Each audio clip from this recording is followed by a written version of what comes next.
Ladies and gentlemen, we are back. Where's my chat room?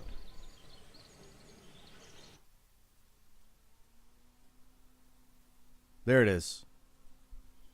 Welcome back to another stream of Baldur's Gate 3. We're just getting started. Welcome to the chat. Come on in, like, subscribe to the video. How else are we doing here?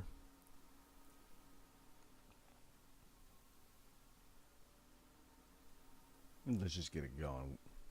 Shall we? Starting where we left off earlier today. Actually, let's start with this.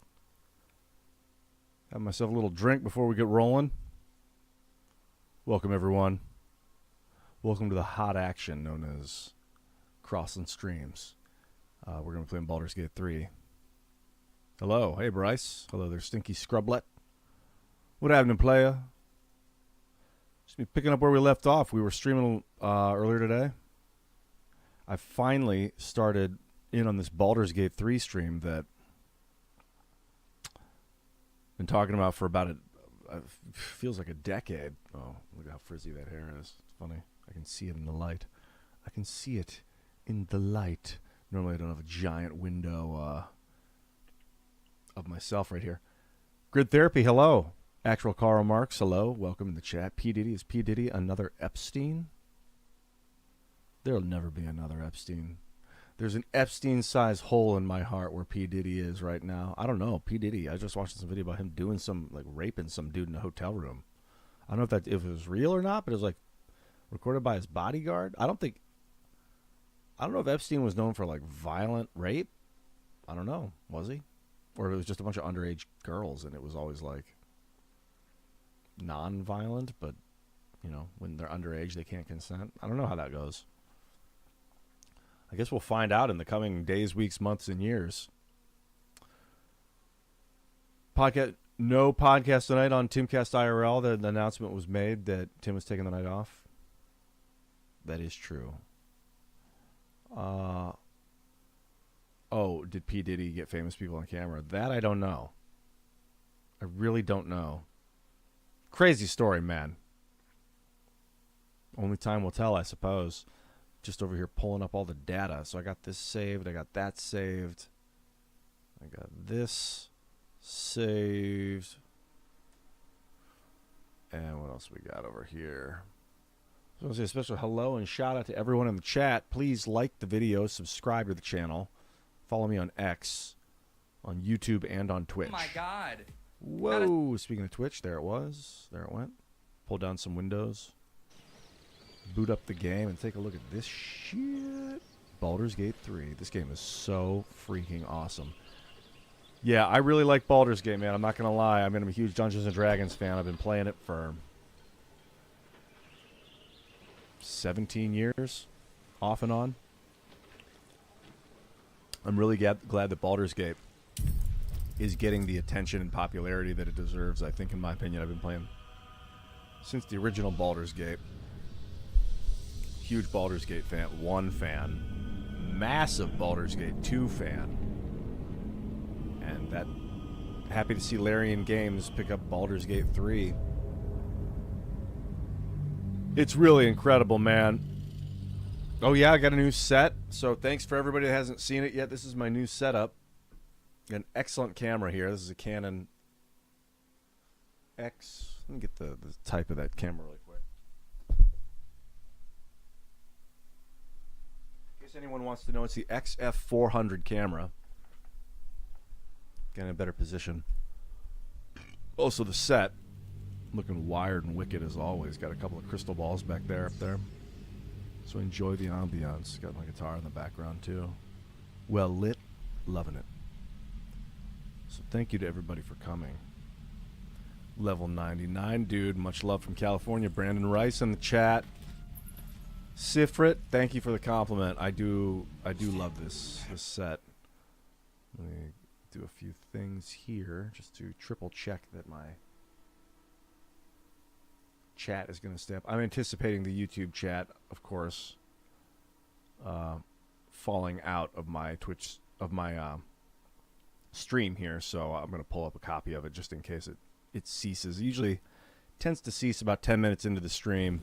Oh, shit. So as we left off, we were down here in the Druid Grove. We're getting close to the Druid Grove. We just help these people stave off a goblin attack. And went a little deeper into the cavern. There is so much to explore. Well, let's start taking a look around. Hey, another torch. Let's take a look around. We got Sir Philip, Bard, leading a group of ragtag fools. Hey, guys. Hey, guys. I don't know. Yeah, I think Tim's fine. What plane of existence am I on? I think that's everything. I exist in all planes at once. We're here anchored in the third dimension to talk about it, that's for sure. Yeah, some book. Jurgle. Dragon Fruit in the house. What's up, dog? J-Hep. I gotta go slay the goblins? Yeah, goblins are pretty nasty. At least the ones I encountered were. What's up, all souped up with the follow on Twitch? Oh, no, that wasn't all souped up with the follow. Oh, there's a little bit of a delay there. It's J Han with the follow on Twitch. Shout out and hello, man. Welcome. Everybody listening, you want to follow me on Twitch, YouTube, and X. Get it on. Let me just put this in my inventory here. I will be selling that later. So here I'm going to start picking things up and adding them to the wares, I think, when they're just sell that. I'm not going to be keeping this. I'm going to sell it, so that'll make it easier later, so I don't have to sift through all my stuff. More camp supplies. Good, good. I'm just like stashing up at the moment. Who's this guy? Eramos. What's your story, dude?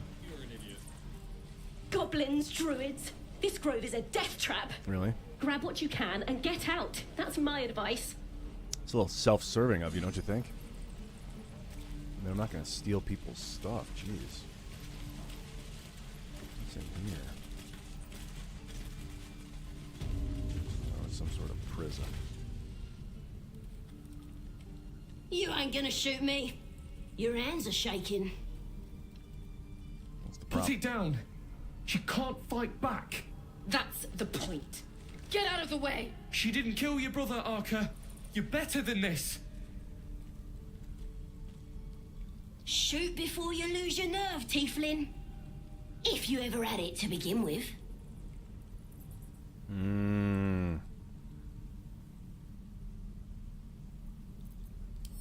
Doesn't even matter if you kill me.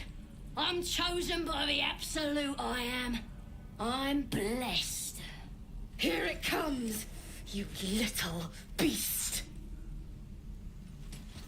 Oh, shit. Well, That goblin won't be the last. could give her a fighting chance. Fighting chance. That's more than Cannon got. Yeah, she's emotional. We'll let her go. Disgusting creatures, these goblins. I don't know. Maybe there's more to them than what I see at face value, but pretty nasty. At least the ones I've seen. What's down here? Oh, looks like there's an area I can explore over here. Yeah, what is this? Some sort of secret door on the wall? Mushrooms. Poisonous, rotten mushrooms. What's up, Canine Striker? Yeah, the story's excellent. Fat Hobo in the chat. Biggs, 8500. Hello, everyone. The interview with JoJo is awesome. If you didn't see it, it's on. I have a link to it on my X account. What is this door? Simply slide it away and step inside. Oh, you got it, Brandon Rice, for the shout out. Hello, yes, absolutely. What's up, everybody? This is Baldur's Gate 3, made by Larian Games. Is it Larian or Larian? I still don't know. This is the bard himself, Sir Philip. He's an elf. He's wearing this goofy-looking leather hat, that's for sure. But it keeps his hair out of the way if a fight breaks out. What's going on down here? Glowing eyes are rarely a good sign. Oh, more goblins. Let's be careful. What is this place? Guardian, back it up! Oh my god! Shoot the thing. Oh my god, that Guardian Stone's invulnerable. I don't like this place. I'm not going in there. Looks a little too chaotic for me right now. I'll be back. What's the graphene armor mod coming for my character? Good question. Somebody contact the developers ASAP. I just gotta make this jump out of here. Come on, guys, let's go. Who needs those stinking... There's a goblin cave down there. Alright, this place has been infested, man. It's this direction. What is this? Can you get in there, Asterion? See if we can break us in there. I'll do it, try. No, get closer. Can't reach it. Can't reach what? You're standing right in front of it. Reach it! Lockpick it. Can't reach this. Can't reach this what? I can't reach the thing that I'm touching. Stayed interesting. Looks like there's some sort of issue with that door. Just a bunch of equipment. Empty equipment chests. Breathe deep and move. Oh, gross. Yes, Tim canceled the episode of IRL tonight due to family emergency, he said, of his... Is that everything? I think he's doing okay. Everything seems to be okay, but it was important that he took care of something. I don't know. I didn't get specifics. But, there you go. What's this? Potatoes. Take them. I'm just scavenging this place before I bounce. A backpack, huh? Another bedroll. Always room for more? Take it. Sell it. There. Done. This door's locked. I'll give it a shot. Yeah, I don't feel like breaking into people's homes while we're in here. And what is down here? It's an interesting looking area.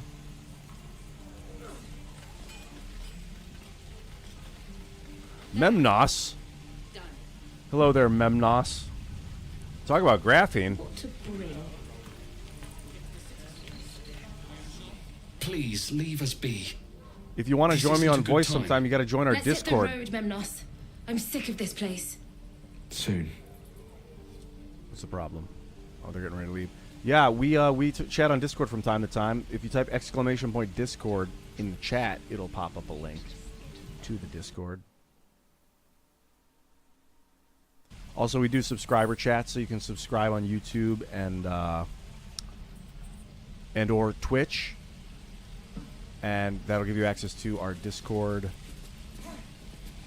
the subscriber Discord chat. Looks like Looks like the robot's gonna give you the skinny on where to go.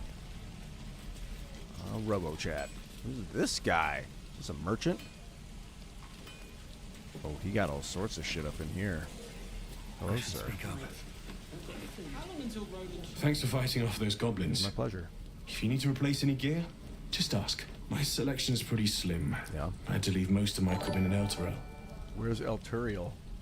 What's up, Photon Drift? Thanks for the follow, dog. We're just holding on Of by a sorts. thread. Are you serious? Used to be a bread and butter tinsmith before Elturel fell into Avernus. These days, my talents are more eclectic. Photon Drift Learned with a the lot in my time subscription. in the hells. Twitch sub. Hope Thanks to for forget subbing, most of man. it. But between you and me, there's nothing in all the realms like the utter power of infernal machinery. Yeah. Alas, my offerings are far more humble these days. So, tell me that again. You went to hell and back or something? All right, give me. What do you got for sale? Hellspawn. Oh, he's got a pretty nice array of things, actually. Let's see, maybe I can sell him some crap. Metallic glove. You know, I'm gonna send these to the wizard. To the warrior, rather. Lizelle, she can wear those. You. take this torch. Use. Ooh, that's a nice looking weapon. Oh yeah, pickle. Subscribe on YouTube. Thank you. Tongs. What am I gonna do with this rope? I don't think I'm gonna need it. I don't know. I might end up needing this. I really don't know. Holy water. Oh, it's valuable. Oh yeah, now here I can sell my wares. That's cool. That's pre-planning what's going to be garbage in the long run, so I don't have to think about it. Excellent. Sponge tray. I think I'll hold on to that. Nothing wrong with carrying around a few sponges, you know what I'm saying? Mr. Soggy Ramen. Oh, Hot Rod, you saw the cover I did earlier? That was Cumbersome by 7 Mary 3. That went live at 7 o'clock on YouTube. Yeah, this guy looks kind of like Meatloaf. No, I'm just kidding. I don't even know what Meatloaf looks like. I think he has long hair. But I won't do that. That guy was huge in the 80s. I mean, he called himself Meatloaf. What the fuck? It's like calling myself Steak. I like pork chop. I guess Jelly Roll got away with it. No, I don't think so, Silver and Gold. It's only a waste if you don't enjoy it. Oh, yes. Well, what do you have for sale, actually, before I leave? He's selling dye for the clothing. What's the shield? It's like a small shield. Adds to the saving throws. Ring mail, +1. Chain shirt, hide armor, padded armor. Just a basic short bow. Oh, he's got some basic equipment. What's this? Hunting short bow. You have advantage. It's got the Feller of monster abilities. You have advantage against monstrosity type enemies. Hunter's mark. I guess that's big guys. I don't know if I've fought any monstrosities yet. It'll happen eventually, I'm sure. This is a +1 heavy crossbow. This could come in handy. I do use the heavy crossbows. I do a lot of ranged attacks, that's for sure. I like that +1 heavy crossbow. That's going to do a lot of damage. I should utilize that thing. What is it, a simple weapon? It's a martial... Oh, it's a martial weapon, okay. Question is, could Shadowheart use it? +1 heavy crossbow. That's a nice looking weapon. Well, we got the mace, the Morning Star. Alright, he sells the basic goods. I think I can go with selling a few of these here. Just sell that. And this too. They're heavy. They're in my way. I don't need them. I'll keep one backpack on me. What's up, Zytho? Thanks for coming, ma'am. Other T7 with the subscribe. Thanks for subscribing on YouTube. Welcome. Oh, this crossbow looks good. I don't think he can use it. I don't think she can use it. And Lizelle can use it. I don't want her shooting a crossbow. I want her up in their face smacking them with swords, you know? Well, I can come back and buy this later, Damon. His name's Damon. Been to hell lately? I am not grumpy. Thanks, Damon. I miss my fool. Sure, an idiot. You think Shadowheart can use it? The heavy crossbow? Let's see if she can use martial weapons. Because if she can use that weapon, I think I'm going to buy it. So why would I do this? I would go here, go to character sheet, and look at this. Is she proficient in heavy weapons? Yeah, she is. That's great.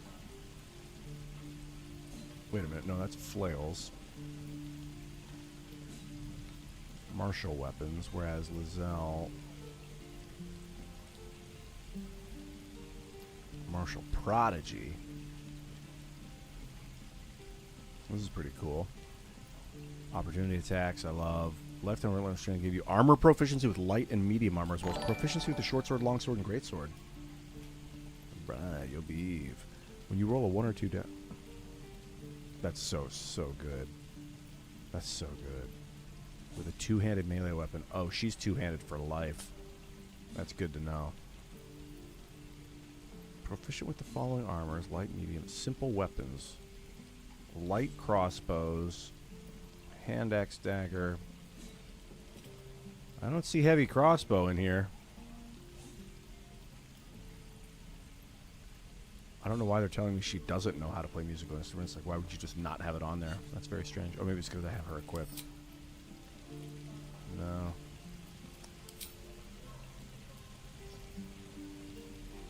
That's weird.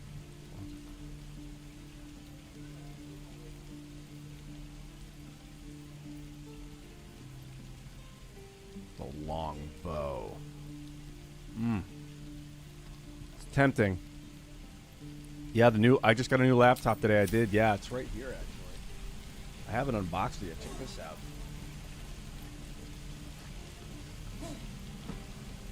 Completely unboxed. I'll be unboxing that in a little while. I should probably unpack it.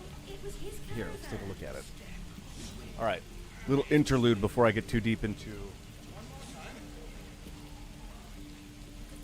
Don't be grumpy, Roland. We'll get to the city soon. I am not grumpy. The scowl on your face would frighten a troll. You're an idiot. No helping it. We're exposed now. Doesn't taste half bad. Let's have a look-see, shall we? I do play the keyboard, yeah. I play the keyboard. I play the guitar. I play the bass guitar, which is just another kind of guitar. Let's take a look and see what's inside the box, shall we? It's a I miss my forge. AMD laptop.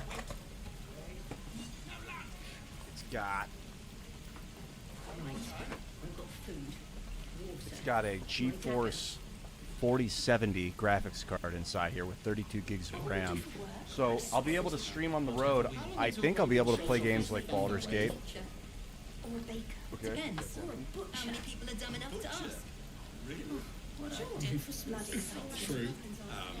Right.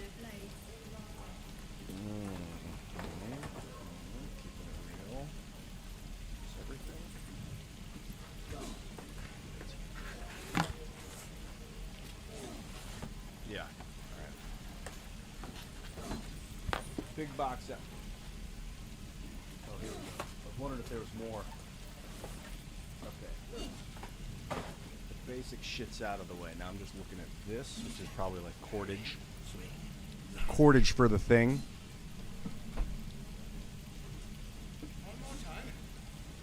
It's thin. We're exposed now. These new shoes. these new guitars are pretty thin. Yeah, I am self-taught with guitar and keyboard. Well, that's not totally true. I had a piano teacher when I was younger for Hell's take me. What I wouldn't do for better tools. like not that long, 6 months. I took this piano class with a local church at the Methodist church that I live near in Cuyahoga Falls. And I think it was Mr. Newland, I did this like youth group for a little while with the church my parents sent me to. They're like, yeah, we don't know what really much about God, but the Easter Bunny's real and so is God, so you make it up however you you believe what you want to believe. But they sent me to this church Methodist group, and the teacher, he was like a choir teacher, ended up also being a piano teacher, so I ended up taking some keyboarding from him and some piano lessons, and it was pretty fun. I did really well at it. It was really easy for me because I played a lot of I was playing the computer a lot with the Commodore, so I was really good at pushing buttons and remembering where buttons were, and it was same thing with the piano. Who uses Like, all right, rotten push the buttons to make the commands, but the commands were sounds instead of a guy running. So it's very similar to playing on a keyboard on a computer. And but I only did it for a little while. I got kind of bored with it. I didn't know why I was doing it. My parents just wanted me to do it. But I wasn't like a musician at that period of my life. They just had me do something. How long until Roland And then I shows off his stopped. thunder wave? Wow, this thing's thin. Depends. This is the Republic of Gamers.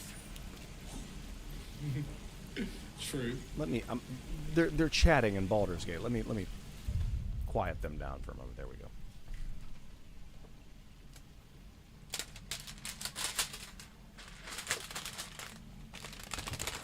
All right.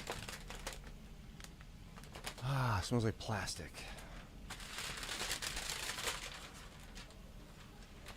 Nice looking machine underneath.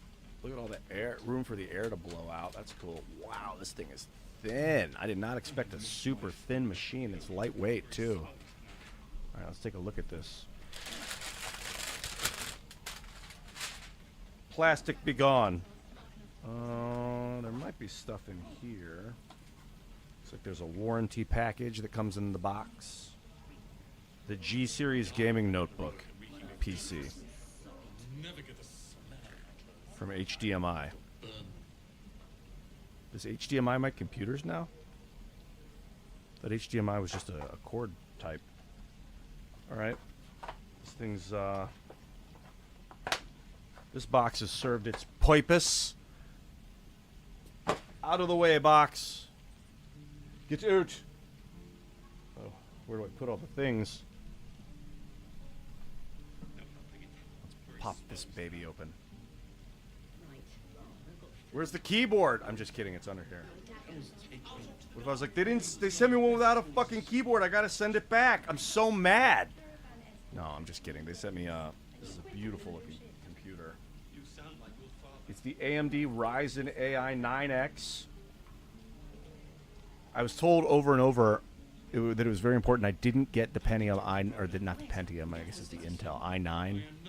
The new i9 processor. Apparently it's been overheating. There were issues with it overheating, so I was encouraged to get the AMD Ryzen.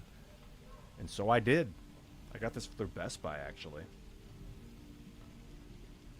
Probably going to want to charge this thing a little bit. Let's see here. Let's take a look at the cordage, shall we? Yeah, holy huge touchpad for real. Wow. Oh, also, before I go too deep into the cordage, I want to look at the sides. We've got... This is a USB A. Here's a USB-C port with a thing for like one of those data cards. On the other side, you got HDMI. Another USB-C. Is this another USB-A? DCMI. And then what is this? Headphone jack. I think that it said there's two USB-C or three USB-Cs and a USB-A. So one of these. How many people are dumb enough to ask? Doesn't taste half bad. True. Yeah, 40 megahertz. I just don't need glasses for this close-up shit. It's a 40 gigabyte per second power stream coming out of this. Or data stream, rather. 40 gigabytes per second. That's fast. 10 gigabytes per second on this one. Oh, this is DCIN. I'm not too familiar with DCIN as a plug, but I'll find out what that is. And this is also 10. So we've got a 40 gigabyte per second and then two 10 gigabyte per second USB ports. And it looks like it's powered by USB-C. That's cool. I have a battery in my backpack, actually, that you can use to charge laptops with. That is exciting. Follow me on YouTube, Twitch, and X. I'm telling you, that's where it's at. All right, we got the plug here. Part of the plug, anyway. And the rest of the plug right here. Never get a smell out like those. We're exposed now. Off with you, plastic. Off with you. Away with you. Instead of there it goes. Hells take me. What I wouldn't do for best tools. It's plastic wrapped with plastic. Got a good 1900 cooler. What is that? i9900 and cooler. Huge cooler with your i9900. That's the Intel processor. Silver and Gold said you've always chose AMD over Pentium. I have kind of gone both directions. Normally I just get the I would always get the Pentium Intel. I was kind of raised and born with it. Never really looked too far away from it. I'm going to cut this with a scissors. Don't be grumpy, Roland. We'll get to the It's city. DSIN, I am Coach not Chisel. grumpy.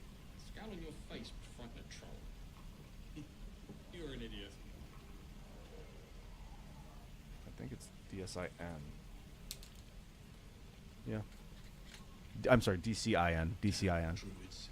I don't know what that is. If anyone in the chat is literate in DCIN, I mean, I can look it up here, but DCIN, what is that? It looks like a charge port or something. Slicing the plastic. Cut it off. Get into cars? What about cars? I do enjoy cars. I've actually been working with Brian, one of the drivers at Timcast, who's super cool. When I leave town, I got a Toyota Prius, and the battery was dying on the thing. I'd be out of town for like a week or something, 2 weeks sometimes, even 3 weeks sometimes, and the battery on that thing, if it just sits there, it would die. So he would help me unhook the battery. I miss my forge. And so he's done it the last couple times when I was out of town. He like went into the car and did it for me. He's like, I'll help, because I'm like, I want to know what you're doing so I can do it without having to like ask you for help every time. I want to go into my battery, disconnect it so that it doesn't drain the power. Oh, that's a DC in. So you're saying that's a DC power in? Then I guess maybe that's the power port. So maybe it's not charged with USB. Yeah, that's the DC power in, you're right. I wonder if it's not charged with USB then. Die if So I'm going to start charging this thing as I speak, I never get the smell out of my clothes. just to get it going in case it's not already full. I don't know where the battery's at. We're exposed now. I'm like, what's DCIN? It's DCN.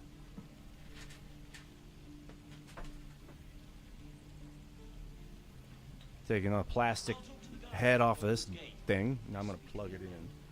Plug it in.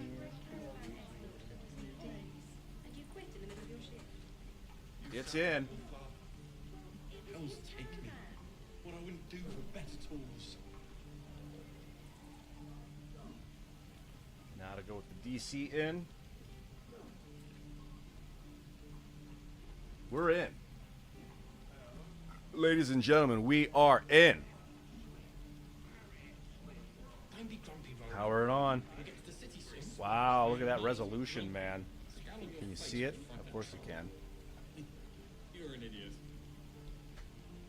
Looking good. It's looking real good. Oh, I'm excited for this thing. I'll be able to stream while I'm on the road. It's very exciting. This is like I had an Alienware in like 2014. Oh snap, look at that monitor. Republic of Gamers. I had this Alienware computer. I loved it. It was heavy, but it was great for gaming. It was big, bulky. I put a bunch of money into it. Damn druids. Went to San Francisco with my girlfriend. We were looking at renting a house or an apartment at the time. We stopped in the city. We got there like the day we got to San Francisco. We like parked the car and walked into this apartment to check it out, and we were there in there for like, I don't know, 20 minutes, 25 minutes. Walked out of the apartment. The window in the car was smashed, and my backpack was gone, stolen, where the Alienware was inside of it. Totally lost it. Called the cops. They're like, yeah, it's gone, man. And that was the last I ever saw that computer. I'm like, can I track it? Can I do something? Let's do a little setup. I'm gonna set this computer to English this time. Well, it is the United States. I don't want to dox myself or anything, but yeah, I live in the United States. Is this the right keyboard layout? Yeah, US, I think. No, I don't need an additional layout. Wow, this thing's smooth, man. It's already getting hot. let's do this. Die if I let the relic reeking of this place. I'll never get the smell out of my clothes. Guess I can use that. Burn. It's gonna be. I miss my forge. No, I'll do this.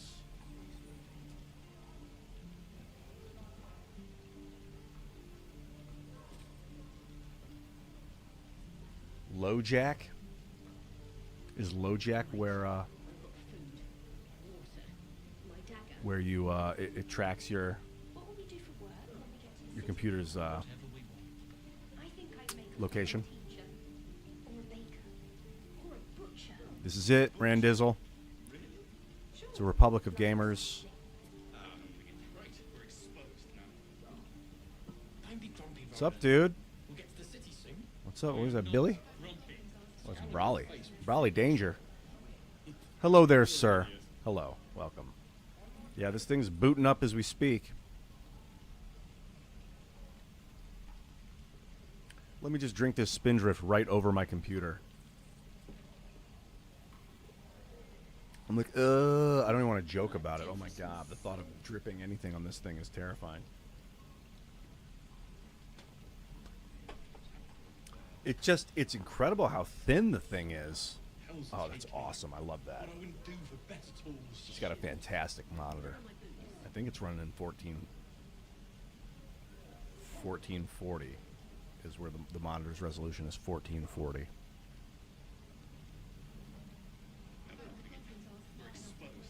Yeah, it's nice. I don't really think of it so much as like a victory or anything to get this thing. It feels more like a tool that I need right now than anything else. It's a different kind of world when you're getting things that you need, like, but the things are awesome, like private jets, for instance.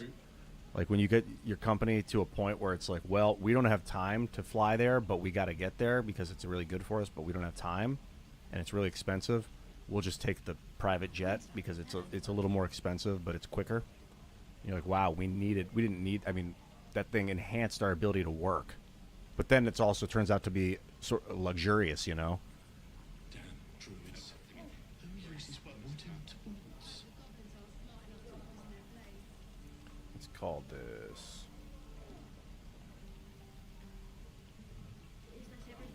Die if I let the relic reeking of this place.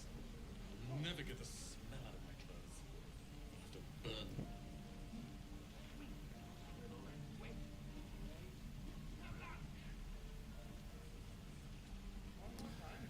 Just named the thing. Give it a little name. See how it'll be found on the network. Just a moment, it's loading. Oh, beautiful, beautiful. And it matches all the glowing purple lights in the room, too. I like that. Did someone forget to smash the like button on their way in? It's like hanging your coat on the coat rack. Taking your shoes off. No. I see Naru. Oh, I love that sound. It looks so good. Just every time I see that Republic of Gamers insignia flash across the screen in high def, it's like, damn. No, there's no Timcast IRL tonight. That Tim was taking the evening off. No, I don't think it is cheating to have Twitch and YouTube up and to switch back and forth. I think that's totally righteous. It's one of the benefits of multi-streaming.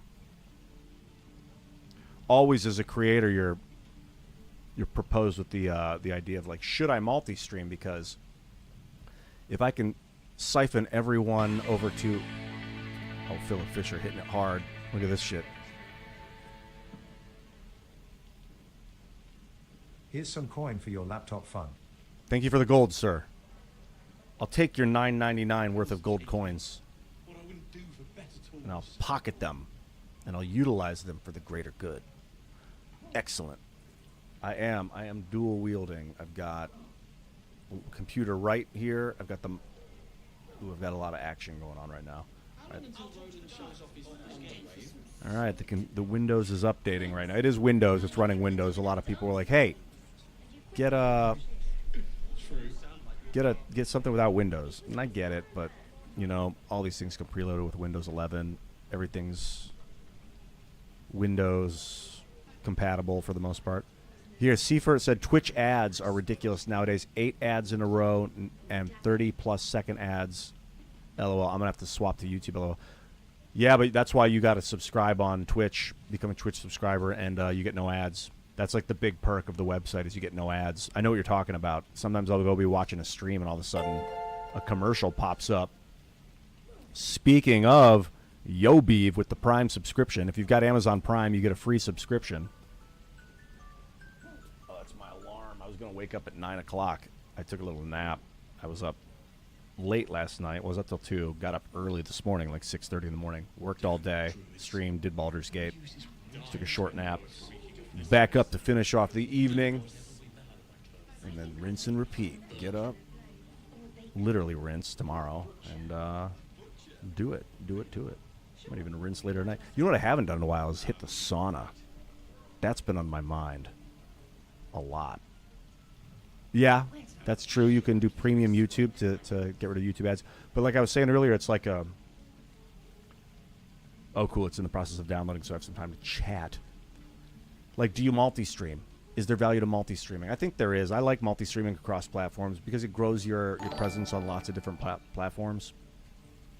It doesn't necessarily funnel all the people into one platform to hyperdrive your account on that system, because like feeding the algorithm, it'll be like, hey, so many people love this channel, more people come to this channel, everyone's on this channel. There's value. You got to kind of weigh the opportunities. I think it takes a little longer to grow all the networks when you're streaming to lots of them at once, but it's cool. Some people are on X, they don't use Twitch. Some people love Twitch, they don't really go on YouTube. Other people are only ever on YouTube. There's a lot of creators that I watch just on YouTube, and they're like, I'll forget that they even have Twitch. And then every once in a while they'll mention it, and they'll be like, these are just recordings from my Twitch stream earlier. And I'm like, oh, yeah.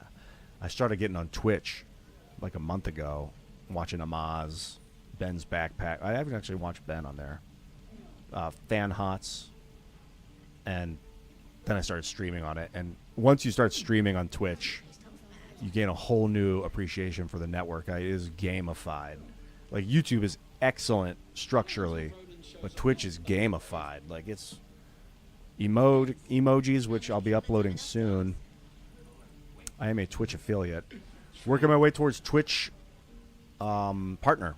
So once we get 75 concurrent average viewers on Twitch, I think monthly, it'll be like the average for the month was 75 concurrent viewers, partner status. And that's why I'm like, geez, should I funnel all my YouTube views into Twitch for just Twitch streams? Because I think that's what they do want to incentivize that. But at the moment, I like it. And then people are like, hey, I can bypass all the advertisements by going from network to network. And it's like, yeah, I guess you can. Yeah, I do play Heroes of the Storm. I love Heroes of the Storm. Love Heroes of the Storm. I've been playing it for a decade. Since beta. I remember Parker Jace. You remind me of my buddy Blaze from high school. That's a cool name. Great channel, bro. Keep it up. You know I will, dude. Keep up the good work. I'm gonna switch the settings here on really quick on Twitch. Now that we're talking about it, I should switch it over to just chatting for a little bit and then back to Baldur's Gate.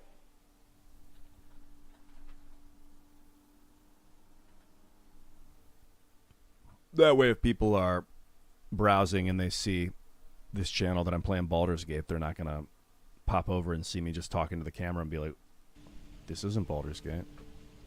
Why is he not Baldur's Gating? I will get back to Baldur's Gate here in a minute once this computer's up and active. Yeah, Rumble's legit.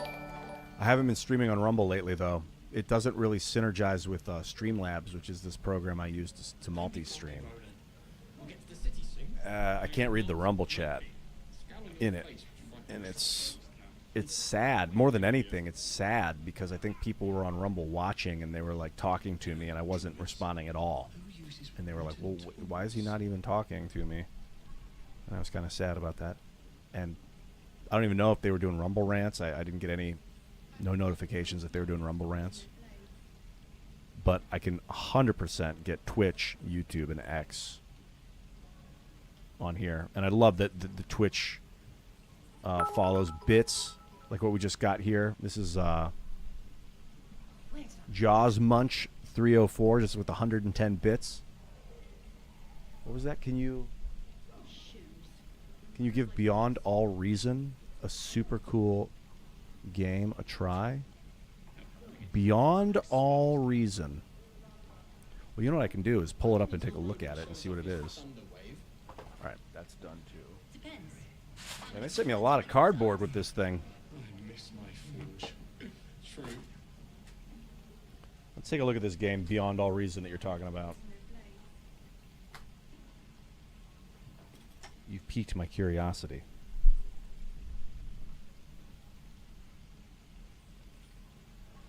Thank you very much, Coach Hizzle.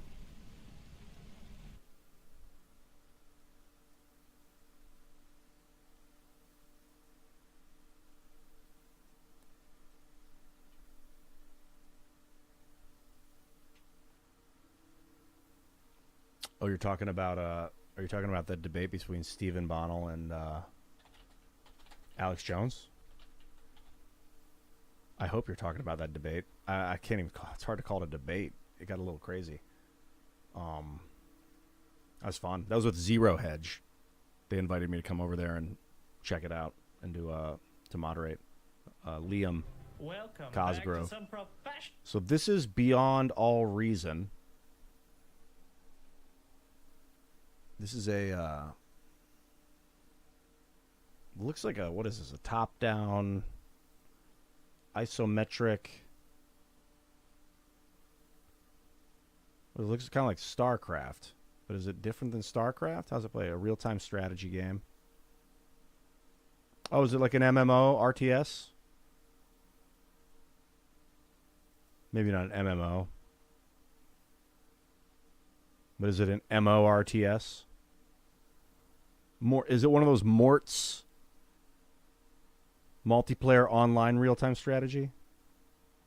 They don't call them Morts, they just call them RTS. But Mort is a funny Morts is a funny game.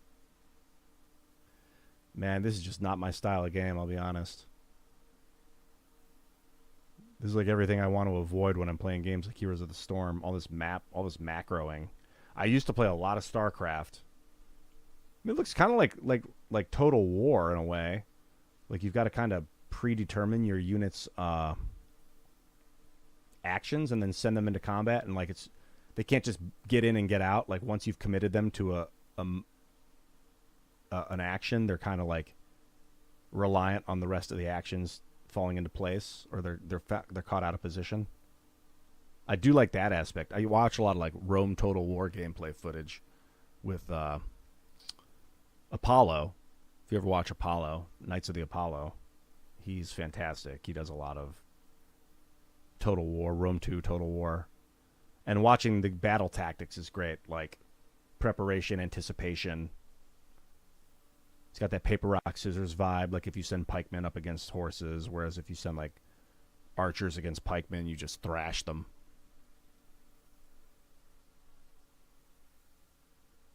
Well, anyone that wants to check it out, check out Beyond All Reason. If this game looks like it's for you, I don't think I'll be getting it. It's about 3 years old now at this point. But man, it looks like there's like 12 factions all hitting it at once. That's cool. And the game didn't go that long. It was like a 15, 18-minute game. Oh, this guy's getting beaten to a corner. Cool. Thank you for the suggestion. Very cool. Lady Whispering with the Prime sub on Twitch. Thank you, Lady Whispering. Thank you for the subscribing, man. That's awesome. All right. Let's bounce back and take a look where we're at here on the computer. Oh, it's still installing. You know, I think this is something I can set down in the background and let it run while I'm crushing a little Baldur's Gate on. Let's do it.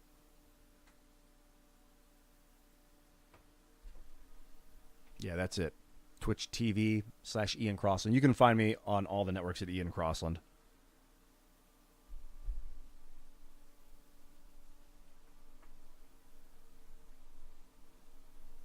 Put that right there.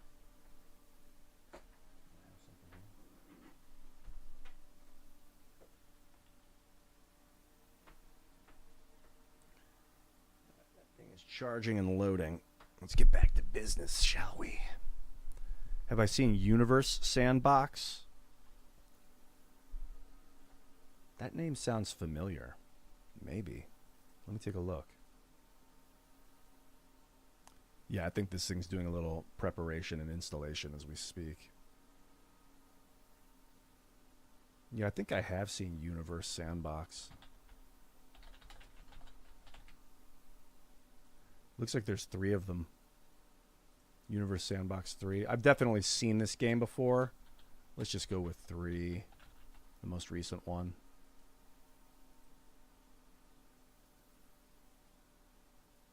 So what is this? You actually seed. This is from 3 months ago. Use Universe Sandbox 3. I have not. Oh, Mrs. Bazoombas, you are reading my emotional thoughts. I haven't. I've like got it on the edge of the table. You know, can you tell? It's like sticking off over the edge of the table a little bit. I'll be gentle with it.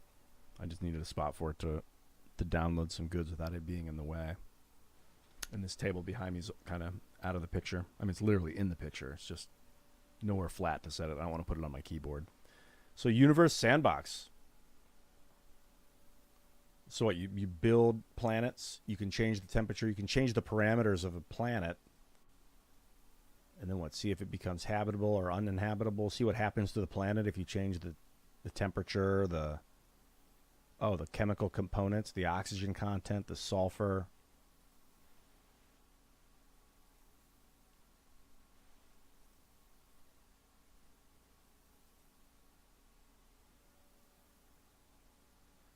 This looks pretty cool. I mean, this is definitely like a science project, this game. Man, I would have went crazy with a game like this if I was like 9. My parents bought it for me. I used to read the encyclopedia. We had this big encyclopedia. It was like a... I think it was an encyclopedia. It was a big book. Like, it was like this big. That thick. I remember it as a kid. I remember, like, it's this big. It was like this big as a kid. It was really a big, fat book. And it had, like, little areas where it'd be like A, B, C, D, and you could, like, hold it down and, like, open it to the page of where D starts. And I don't remember really if it was, like, a dictionary or an encyclopedia more. But it had all the planets in it with, like, pictures and stuff. And I could read about the planets. I was, like, learning about Saturn with this, like, beautiful pictures of the planet. And I was like, what? And they'd be like, it's a planet. We're on a planet. It's called Earth. And I would look at it and be like, whoa. And they'd be like, there are other planets in the solar system. I'd read about them. Just be like stunned. I mean, I was young too. I'd do that when I was like 6. They had this just awesome book that I could read. Didn't have internet. It was pre-internet. You know, it was like 1987 or whatever, 85. But I used to read that thing a lot. So if I'd had a game like this, oh my God, I'd probably be a physicist at the moment.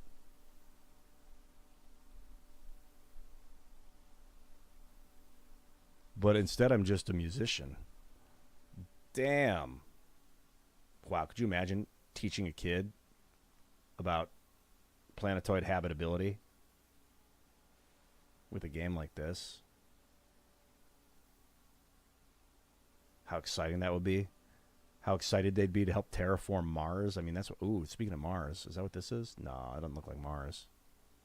It kind of looks like Mars, but I don't think it is Mars. I think he just tweaked the planet. The average temperature is 416 degrees Celsius. Whoa, he's spinning it until it gets super hot? What? How's he raising the temperature? Is he doing that, or is it... This planet's called he's speeding up the planet. And so is it heating up naturally on its own because it's speeding up? Well, that's good to know. That's maybe some way that we could help heat up Mars is by speeding it up, if that actually works.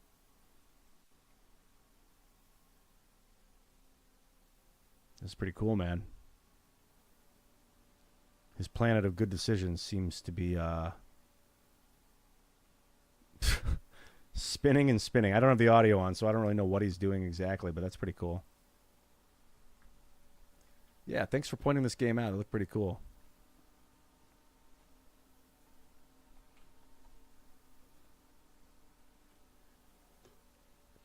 Earth's moon and Saturn's rings are anomalies. I think they're leftover debris from the cataclysm, 6 billion years ago when the universe formed? Is that when it was? 6 billion, 3 billion, something like that? Whenever the universe formed, like Mars particularly. Well, I don't know when the giant scar on Mars appeared. But like, this thing, let me pull this up. I'll talk a little bit about the moon. Earth's moon, like this thing here on Mars. This trench, what is it called? The Valles Marineris.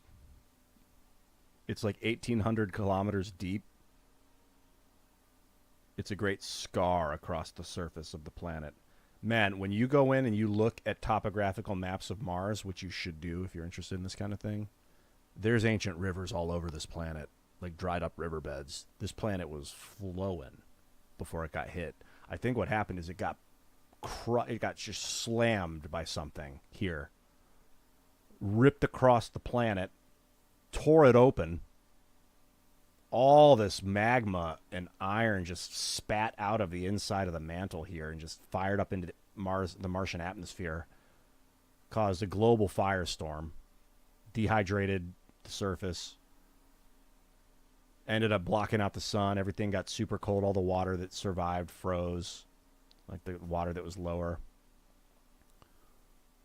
And then all that molten iron and mantle guts just cooled down and then slowly fell back down onto the planet's surface as red iron dust. And that's what we're looking at, is the dust left over from this explosive cataclysm. The planet just fucking took it. Why did it take it? Maybe it was a coincidence. Maybe it was like, I don't know when this happened. What was it, 3.9 billion years ago? Or was it way more recent? It's hard to tell. But either it was from like a solar cataclysm of like planets ramming into each other, or it was some gigantic asteroid. Maybe it was another planet.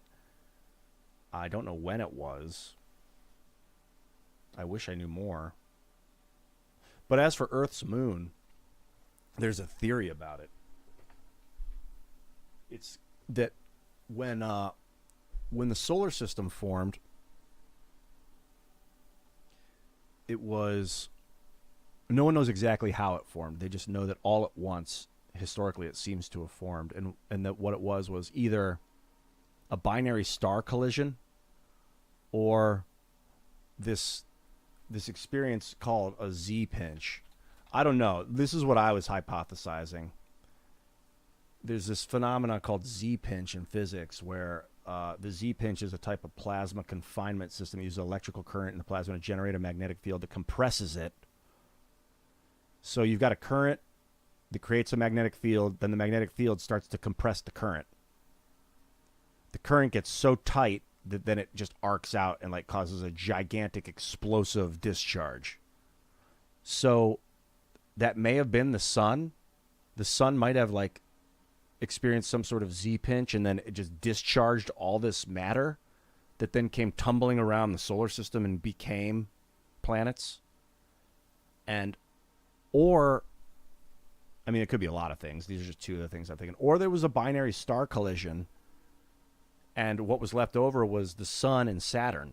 Like when you investigate Saturn, it's got like a heat signature as if it's like a dead star. So either way, it all happened at once. And when it seems to have happened, there's this hypothesized planet called Theia. I could read. I don't want to misrepresent the Z-pinch. I highly recommend reading about the Z-pinch if you want to know more about it physically. It's a cool phenomenon. Planet Theia is this planetoid, apparently hypothesized ancient planetoid in the early solar system. So after this, whether it was a Z-pinch or a binary star collision, but after all this matter was just spewed out across the solar system all at once, you got a bunch of like it's cooling down into these globuloid spheroid things, later known as planets, and then they start catching each other in orbit and ramming into each other and exploding and blasting off more pieces. Things like the asteroid belt, that's probably leftover collissive stars. I think that, or collissive planetoids. I think that the asteroid belt itself might be the remains of Theia, and Earth. But basically, Theia got caught in Earth's orbit, and it came up behind it in orbit, and it was moving faster than the planet Earth, and eventually smashed into Earth, hit it so hard that it went into the planet, because they're still softy, kind of metalloid, like formation in their formative process, or it just hit it so hard and fast that it went into the planet, came exploding out the other side of the planet, completely reformed the shape of Earth, and then whatever was left over from that explosion was like this glob of like molten whatever, cooled down there and was held in place as Earth's moon. And so that's what's left over from this planetoid collision. And that's why the materials that they find on the moon, they say the moon is made out of the same thing that the Earth's core is made out of, as far as they can tell. So I think this hypothesis makes a lot of sense about how the moon was formed. Saturn's rings might also be debris left over from interplanetary collisions. That's the most likely scenario, I think, is the remnants of I think there were 28 planetoids in the early solar system. Something like that. Let's see.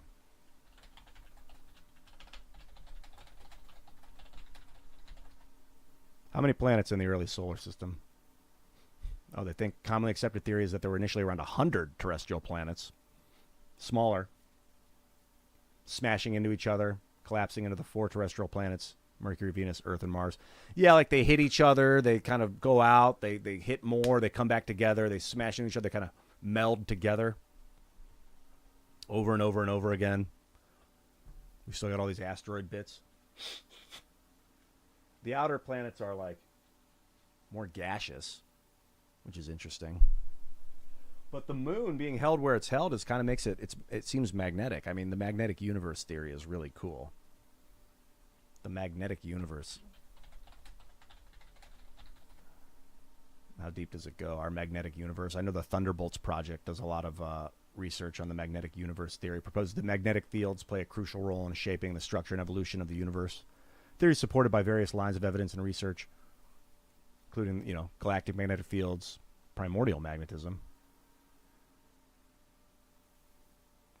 influence of cosmic expansion rate, plasma dynamics. There's all sorts of evidence that lead to this magnetic universe theory. And, of course, that doesn't mean that gravity is not real. Gravity could be another phenomenon. I tend to think of gravity as a resonating frequency of magnetism. When you watch a wheel on a car turning, it starts to spin so fast that for a moment it looks like it's spinning backwards. You're like, what the fuck? That's like gravity. It's but at the same time, it kind of functions like magnetism in a way. When you get two magnets, they're here and here, and they're not pulling each other, but they get closer. Then all of a sudden they snap together, just like a body getting close to the earth. You get pull, and you get snapped to the earth. And it's like the Casimir effect. When two materials get so close, this is a cool effect, the Casimir effect.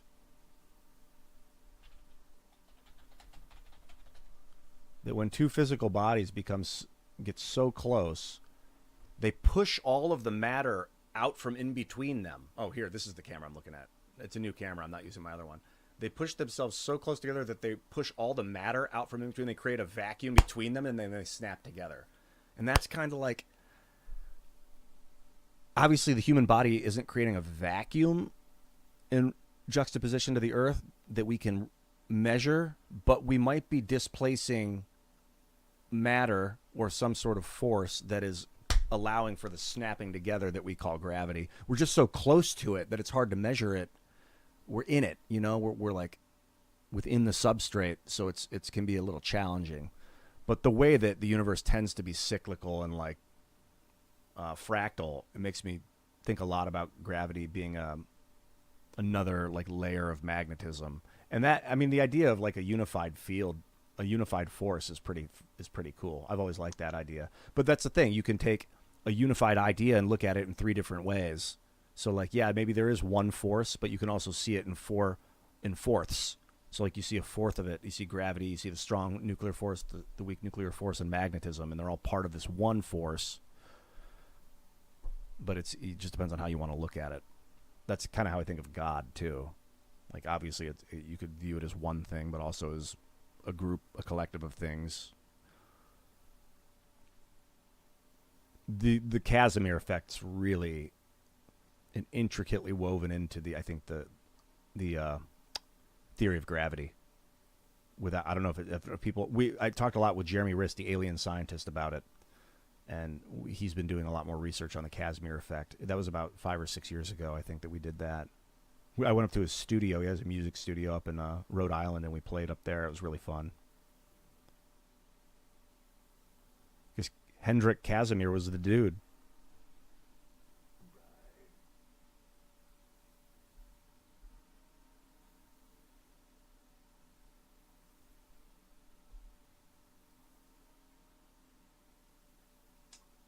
Windows wants me to sign in. I'd be Hey, 3mate1 made an interesting comment. Said there's nothing magnetic about gravity. Magnetism is magnetism. Gravity holds magnets down, doesn't it? Gravity does hold magnets down, yeah. But magnets could also hold magnets down. But also, I would just be careful that to make claims like that there's nothing, like to make absolute knowing claims about the universe. There might be something magnetic about gravity. Just because we don't see it doesn't mean it doesn't exist. It's fair to say that nothing magnetic about gravity has been discovered at this point. Called Mavity. That's funny. Oh, Scott Timson. Ian, I'm glad you're here on this timeline with us. Yeah, me too, man. What a timeline we're making. It was incredible. The discoveries. Jeez. Satellite imagery? I mean, come on. Let's take a look at one of my favorite things on Earth. This. Here, I'll pull it up.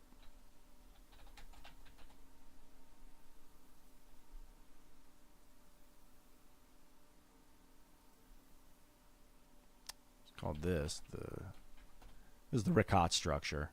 I've talked about this quite a bit on stream. And I mean, this is like, what a timeline, dude. We're rediscovering our past.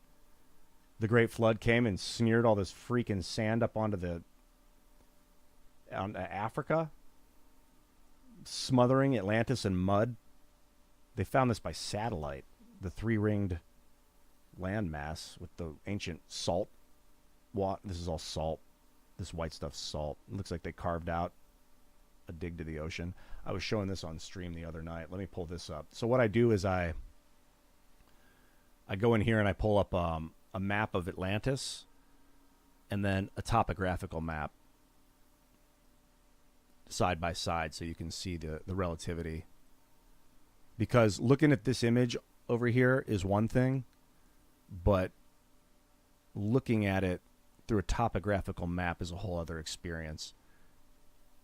And by topographical, I mean that you can see the height of... here, I'm just getting everything set up over here on my topographical map setting. Oh, there we go. Topography. That'll do. So what I'll do is pull this up here. Pull this up here. Here, I'm going to do this. In fact, I want to pull up Riccat on the right and then the topography on the left. Same image. So you see here. They call it the Eye of the Sahara because it looks like a cat, kind of. You got here's the nose of the cat, the jaw right here. The mouth goes in. It's got this nose here, and then there's this eye right here. So they saw it by satellite, and you can see it here with the topography. This is all, the red is higher, is high up. Let me make this bigger, actually. Excellent topographical map. Whoa, that's really big. I don't want it to be that big. Nope, get out of there. Well, anyway, I'll keep it small for the sake of the showing it on stream. And if you want, it's you just search a topic. This is the EN-US topographic-map. You can look up topographical maps. But so looking at the desert here, we're looking at the same image. When I looked at this map on Google Maps, this looked like it was lower than all this. Turns out this is a giant plateau. Just like the story tells, Atlantis was on a giant plateau. The red is plateau.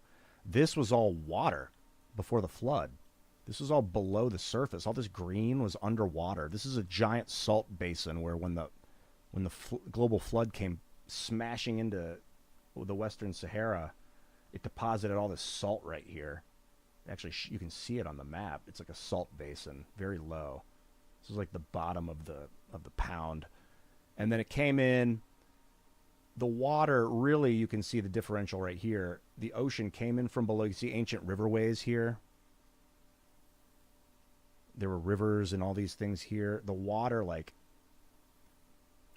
what looks like happened is that, you know what I want to do is make this bigger without making it full screen. Let me see if I can do that. I know there's a way. I believe. Maybe there's not. Okay, whatever. So we've got a little map we can look at here. You know, I've done this before where I have the full map. Okay. So I can keep this up on the side. You get it. It's the same thing. We're looking at the Eye of the Sahara. The Eye of the Sahara. So I'm going to move this one and just pull this up as a full screen map to show this for a little bit, because this is like, talk about being in a cool timeline.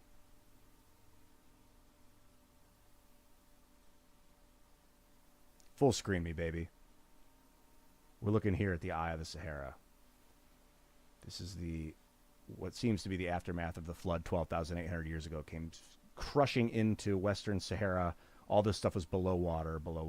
But you can see here this plateau where they seem to have found this indented, this little like divoted area that they dug out right here and gave access to what this all used to be waterways too, like basins and rivers. You can see here ancient rivers that were covered by sand, but you can see how deep they go.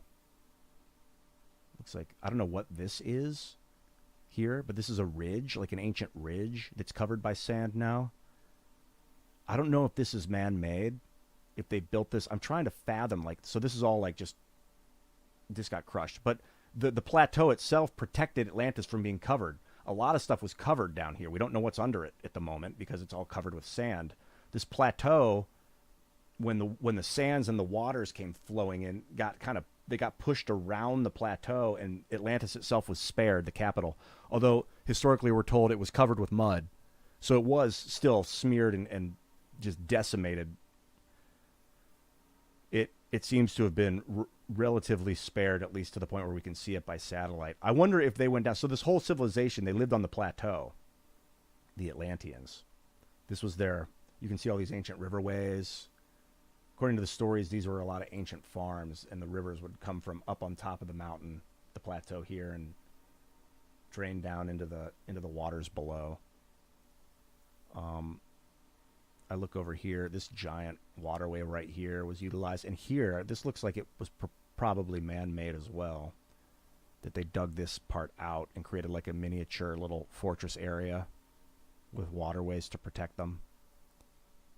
There it is. That's pretty cool looking. But this, apparently, it's Atlantis itself, the capital, which I imagine this was the capital of Atlantis. They say the way it was made was from an underground eruption that didn't pierce the surface. So it fired up a bunch of water or magma or something and caused a ripple effect outward because it wasn't able to explode up. There's one of these on Mars, too. One of these three-ringed phenomenon that they found on Mars. But then the humans came along at some point and found it and were like, wow, this is a defensible place to live. And it was known for having a freshwater spring right here in the middle, which also kind of leads me to understand like a geyser with this upward pressure, like a failed eruption. There might have been geysers and things like that. But apparently they could live there and they had fresh water. And then they came in, they found it, they dug this out. I mean, this is very straight. This looks for sure like it was carved. It's just too straight to be a natural formation, in my opinion. So they dug access out to the ocean from here, and then they flooded this basin with salt water, which is probably, I think, what happened is that they either they flooded it with salt water or it already had water in it, but either way they dug out to the greater waterways down here. And so once they would sail out, see, you could see how they would sail out through this area right here. This is like an entrance and exit point, very deep. Looks like they dug. Looks like there might have been a ridge right here, and also over. There's different areas where it looks like they have access to the outside. You know, there's probably multiple ways to get in and out, but this was a defensive ring. Essentially, I think the military was known to be here. The royalty lived on the inner ring, and then it was like, I don't know who was out here, like wealthy commoners. Then out here was like the farmlands of like, still you're big time if you live in the capital of Atlantis. You made it, but they were like farmers and stuff. Look at all these ancient rivers. And I'm like fantasizing, like, what was this? Did they go in there and build this thing? This looks like a breakwater thing. Like that they did it as to like break the currents so that they could have a really calm area right here of water. So they built this, like the plateau itself does protect, like the water was coming in from below up these rivers. But I'm like, what is this? And you see it's very high here coming off the plateau. So they could access it from the plateau. I want to go, this is like what I want to go. Look at this. This is satellite imagery. Wait a minute. Do this. Oh, wait. What do I got to do? This? There's a way to... Oh, that's cool. I just got to right click. You can actually see, like... I'm like, what is this black stuff here? Like, why is it coming up on satellite dark black? Is it concrete? What is this material here? It looks like trees, actually. Like, these are probably maybe like tree. Satellite can only get us so far at this point, but we're learning in real time. So, like, maybe it was higher up and some of it was spared during the flood. I can't tell, but it looks like maybe it's foliage. But it's up higher. This is all up higher. There's more green, like on the high area. And of course, most of it's lost in the deep sand. So what was this? This was like a ridge that was somewhat accessible. Like they could have sailed through here, and then either had this built, and then it was like I'm like, was it a defensive wall too? Like they could. Oh, look, this looks like it was carved out, so like they could sail through this spot right here. And then maybe they had a bridge over here or something. Bridges, perhaps. It goes down further, too. Sorry. Oh, okay. I think I figured out how to make it, the topography disappear for a moment. More ridge goes down further. Further for reference. Further. And this was like an old river. Oh, that's what this is. This was an old river. There it is. I figured it out. We figured it out together. So the river came in through here from the ocean. And when I remember, I'm like, look, there's ancient rivers. This was a big entryway into Atlantis, was right here. This river. And you can see it comes around, meets up with this. So maybe they built like a wall along the river. For some reason, I feel like they built this thing. It's too straight of a line to seem natural. I could be wrong about that, but they built like a guardrail along the river. Wow, what's that? Oh man, I wish I could see 12,800 years ago and just know for a minute.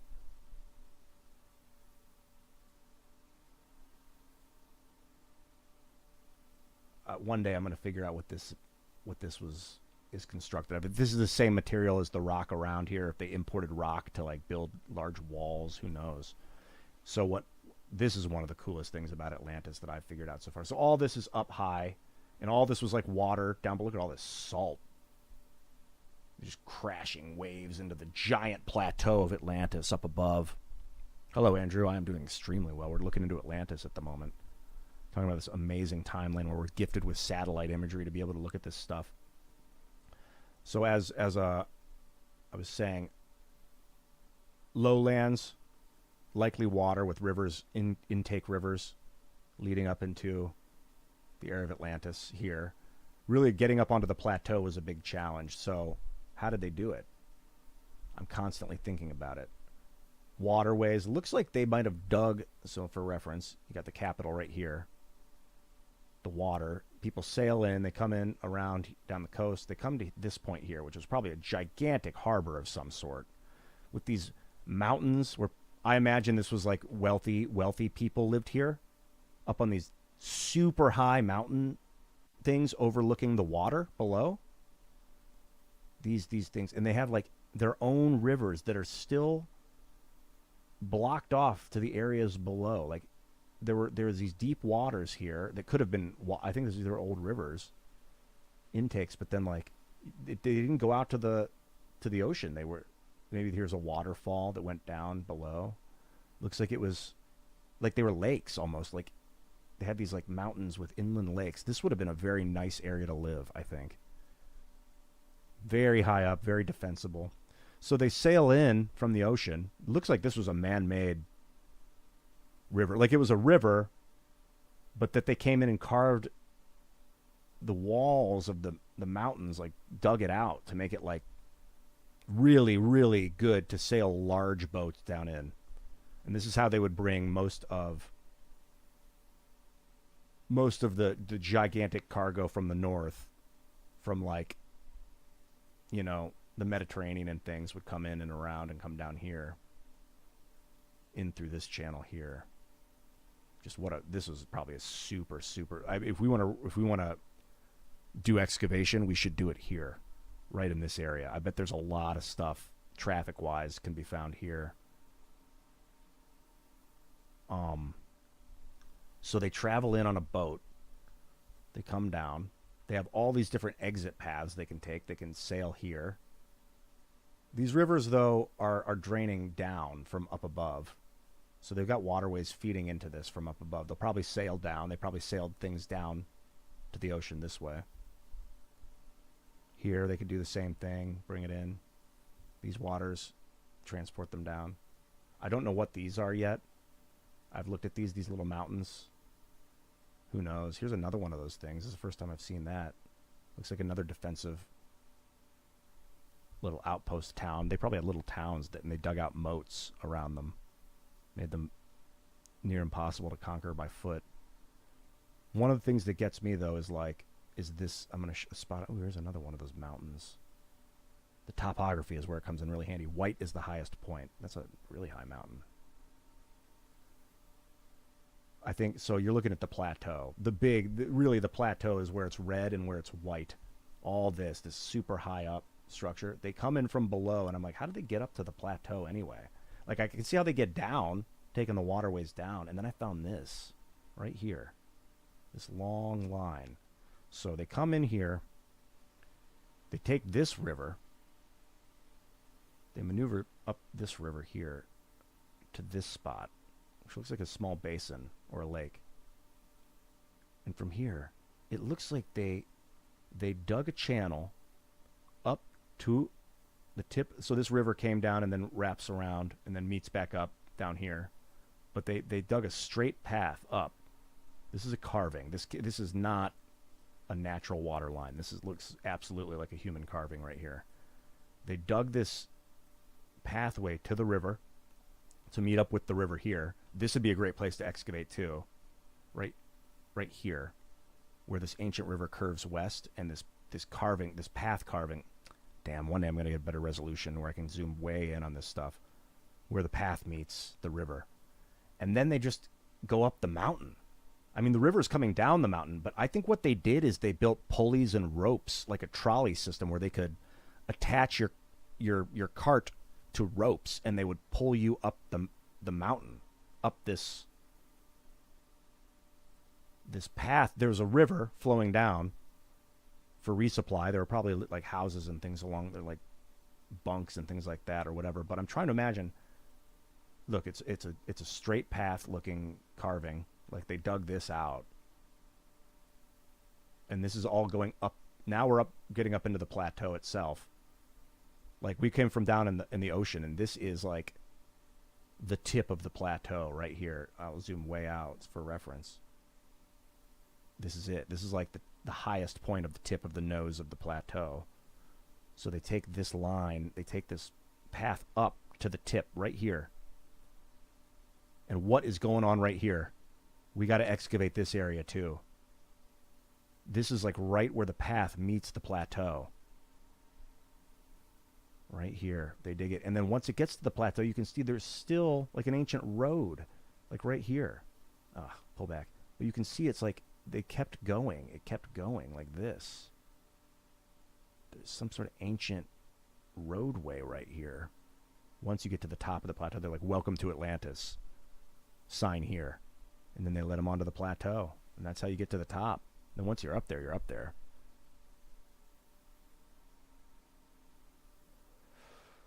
Ooh, once I saw that line, I can't unsee it. And if you ever want to find it on a map really quick, especially if you've got topography, yeah, like an automated chain system with like a gear system where they're like constantly pulling things up.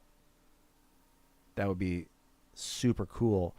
If you ever want to find this carving, this path carving that they may have used to cart things up out of the ocean below, out of the rivers below, up onto the plateau, if you can find topography, you'll know exactly where it is because it's on the tip of the nose of the entire plateau, which is this. The big plateau. It's this white tip.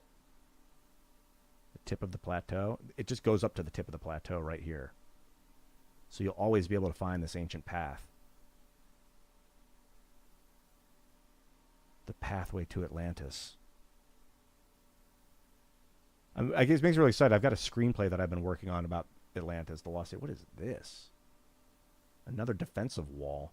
So once you get up there, they're like, all right, we still need to protect ourselves. Yeah, so this is water. Like, you're up here, but like, oh, I love how deep that is, that cavernous path up to the plateau. You're still like old waterways probably here, going down to rivers back down below. So you've got the water flowing in and around this intake valve, this intake wall right here. And then down waterfalls right here. Waterfalls here. But what is this? Did they build that? What is that? Igneous rock? I mean, that looks like they built a giant wall here. Like a flow, like a break wall or something. That is not something that you would just see in nature. Like, what the fuck? And then like some of it was washed away, obviously. It's like the base. This is like the base of whatever was there before. Those look like freaking mountain. Like freaking. Come on. There you go. I want to know what that stuff is made of. All that base. It's like the base. It's like rock rubble strewn about. Like black bits of granite or something. I don't know. But like. They I want to make sure I can get sometimes I can just click the map and it'll pull the topography off. Sometimes it doesn't. I don't know why. Like some of it survived, some of it was stripped away, and you see like the base underneath it. Looks another waterway going down into the waterfalls below. What's this ancient river here? Pouring down off the plateau. So it's possible that this was like land to here, and that I think actually this is higher. This is higher than this. So it drops. Sometimes it'd be a little misleading. Like what looks like it's higher is actually lower. Like this is the higher part. This is the lower part. So these valleys right here. This is a cool area. Whoop. This is a cool area where it drips down into this waterway below in the river valley. All these rivers coming down into this right here, and then flowing into the water up here south of Atlantis, the southern seas. What is this wall? This giant spine. It goes all the way down. Obviously it kept going all the way to here. Maybe it was like a natural barrier that they opened up. And like this was like a defensive place where they had all their troops positioned here, or a lot of like military protection here, so that if anything tried to come across, they couldn't get through the walls, but they'd have to, I don't know how wide of an area that is.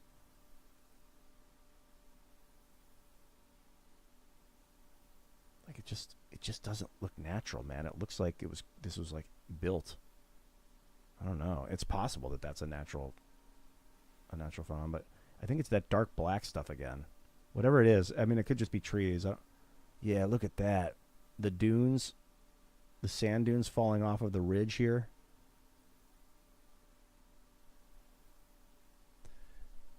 Anybody got any ideas what Graham Hancock does talk a lot about this stuff, yeah.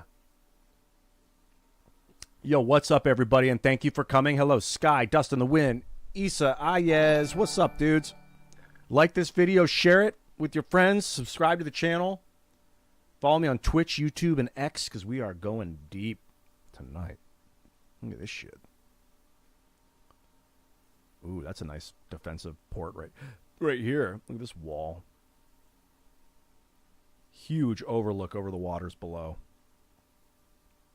He who controls the mouth controls the flow. These are lines I should write down for my movie. He who controls the mouth controls the flow. I like that one. I'm literally going to do that right now.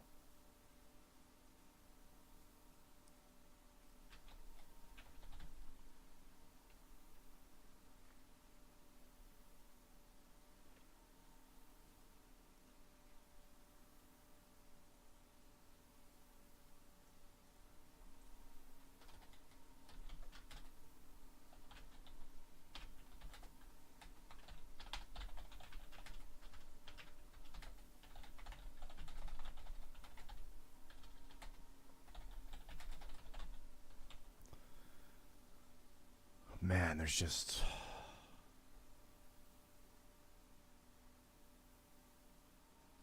Look at this ancient river here. So through here, down into here. Oh, all that salt. You see all that salt deposits from the ocean. God, the ocean. Good Lord. What was happening here before the ocean came? The ocean just came up and over. You can see all these striations in the land from the ocean currents. Let me see if I can... Just how it... Striations are like long, erosive strips across land masses.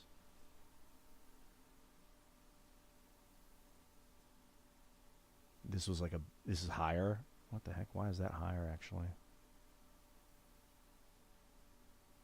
I wonder if there's land underneath, if this was like, if these are hills and the water would come through here.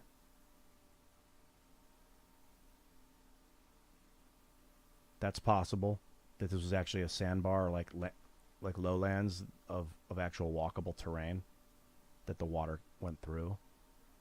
Or if it was just underground, underwater. Here's islands to the west. I mean, it would make sense that if there were islands to the west that they built a land bridge. And then they've still got the channel for the water. And bridges over the water, of course. What I should do is go in and look at all this and build a map and then use that in the movie of like what was really going on. Like, and be like, call them to the west, like the land bridge to the west. Look at these islands. This is probably a cool place to live. What is this? Oh, these are like actual towns that are up right now. This is like something. Is that like water treatment facility plant or something? Yo, Sky with the 499 super chat. What's up, dude? You're awesome, man. Keep jamming your way through life, bro. You are awesome, man. Keep on jamming your way through life. Rock on gesture. Guitar. Rock on gesture. Guitar. You too, man. I will. I promise you that. Yeah, I think they might have built a land bridge out to the islands. Leave it to the Atlanteans and their ingenuity. Come down from the plateaus here. So how'd that have worked? Take the river down. Yeah, if that's an old river. kind of almost at sea level here. It's still up.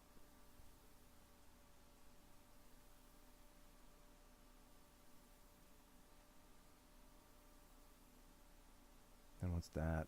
More river. What's that? Wow, look at that. I'd like to excavate this area right here. It was like a safe place to live. I wonder if there was a city in here, or like a small village, protected on all sides except for the front, right next to the river.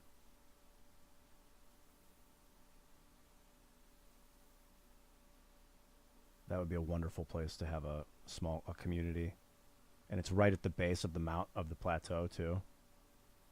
Well, it's at the base of this area of the plateau. Sort of like a protective cove. Haven't looked at these mountains that much. 413X. Did you already look at the reshot structure? Yeah, I did, and I'll pull it up again. I wonder if they're doing research over here right now. This is a cool spot to do research, all these mountains. Yeah, and for reference to anyone just tuning in, this is where I believe Atlantis, this is the capital of Atlantis, this plateau, and to the west, and this is the reshot structure that, what was it, 413X just super chatted about. They found it from orbit with satellites. Come on. I don't know, 20 years ago or something? This three-ringed territory, three-ringed city. You can see topographically, these are the elevated rings. The elevated center. This is deep lowland, lower the water flowed around the city to protect it. They'd let the water in. The water would flow around here. These are salt basins left over from probably the flooding. These look like ancient. And then the rivers would like drain down into the water to feed it from the plateau above. These. Yeah, the plateau they would talk about, I think in the, what is it, the Timaeus or the Cretaeus? Plato wrote about these two dudes that came to he and Socrates and told the story of Atlantis to Socrates, and Plato was there writing it down. So it's in one of Plato's manuscripts called the Cretaeus and the Timaeus. Those are the guys' names. And he wrote their dialogues down with Socrates. And they talked about this place and how the story is told of the mountains to the north of Atlantis, and that was these. And I think they mentioned great waterfalls coming off the mountains to the north. Ultimately, though, it was surrounded by mountains. They said there was a great opening to the south, which is, and seems to be this, dug open here. Otherwise, fully encased with highlands. And then it flows out. Ooh, this river's nice. This must have been highly trafficked right here. Wow, look at this jam. All sorts of rivers feeding into this. Were they then... this river was traveling down here. This was traveling down here. Even this. Traveling down. So, like, right here. Maybe one of the most... Oh, they have a little town here now. It is populated. Like right here, what is it? What's under the sand? This is the RimWorld mod called Sahara, the Great Awakening. Look at these. All these freaking rivers just... Ooh, this is the really highlands up here. This is like the top of the plateau. This is the top of Atlantis. What was going on up there? Glaciers? Was it ice? I mean, it was rivers coming off the highlands. So, like, there must have been water up here. Was it so cold that they had glacial ice? Lemuria and Mu? Hot Rod asks, Ian, what's your opinion on Lemuria and Mu? I think those were the Eastern Pacific cultures that existed at the same time. No, this is highlands. 3Mate1. This is highlands. The whiter it is, the higher it is. Then when it gets yellow, orange, yellow, green, it starts to get lower. I mean, if you're suggesting that this is orange, or yellow. I think not. I think that this is more... I mean, I can just look. Let me see. Yeah, this is higher. This is 2,002 feet, so you're looking at the highest elevation. And then, like, where this is, like, 1,900, so this is 70 feet lower right here. Then you're down to 140 feet lower up here. How low is this? 1,300 feet. I mean, there's 700-foot drop-off from up here. Wow, look at that. It just... The mountains just end. And the rivers... Huge waterfalls. I mean, rushing, flowing rivers. So, yeah. All this water coming from up here. This is where I'm like, well, I don't even want to, like... It was coming from somewhere. Where does water come from when it's really high up? Usually glaciers. So ice caps. So this was just probably cold. Maybe it just rained a lot. But yeah, I mean, that makes sense. Frozen water.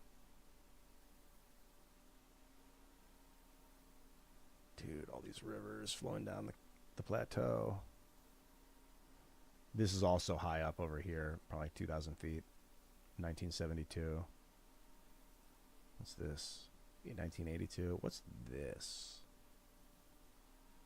So that's a 1923. 1915. What's this? Higher up. So these are dug down. And then right here is not. Yeah, this looks like they came in, they found an elevated area with something here in the middle. How deep does it go? 1959 to the 1962. So like a shallow lake maybe here in the middle. Where the water comes from, I do not know, but this would be a cool place to excavate in here. And then I think personally that they dug this out. The river came in and connects to it. Like maybe not all of it, but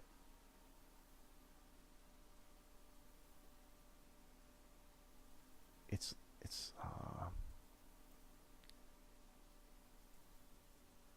they dug it to here. Let me do this. Then they could walk across this. And of course, the digging commences. And they dug a channel for protection. Oh, man, wow, what a world. Humans just going to do human things, you know? Like dig protective channels and try and find ways to protect themselves. And then what, more rivers? Oh, yeah, here we go. Into that big, long one. Wow, this is a perfect spot. It's so close to this river that'll take you out to the North Ocean.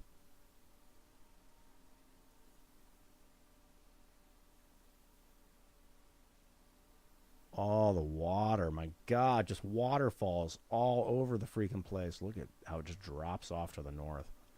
What a unique landmass Atlantis was. You show me another area you think might be more Atlantis if you want. But this is all the evidence I need. They said it was a three-ring city. There's ancient farms. There's ancient culture that lived here. Got some other... It's everything you need. It's the three-ring city, dude. Yeah. Waterfalls everywhere in Atlantis. It must have just been water, water, water. Just so many freaking rivers. Oh, my God.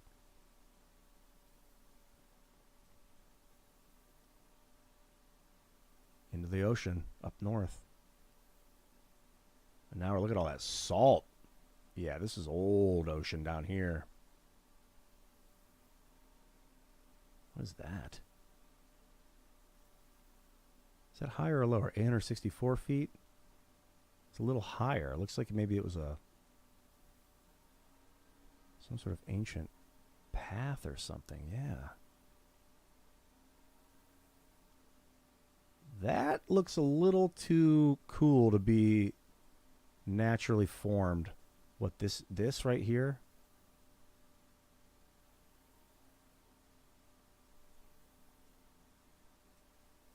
Let's excavate this. 903 feet as opposed to 902 feet. What's this? 909 feet. Well, it's salt. So we have 903 feet, and then we're looking at 806. Like a salt ridge left over from all that gushing force.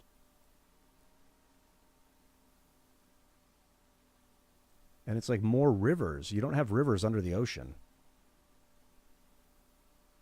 But that doesn't mean that during the flood, the waters didn't recede and then come back and hit it again and create like erosive. Like, look at all these, what look like ancient rivers. Oh my God. The topographical map is absolutely a blessing, but sometimes it gets in the way. Jeez, so is this like actually... I mean, these might have been lowlands. It might have just been river. Obviously, it doesn't go... You don't create rivers under the ocean, so these rivers... Still more rivers here. Going down in another river. Up higher. What's this?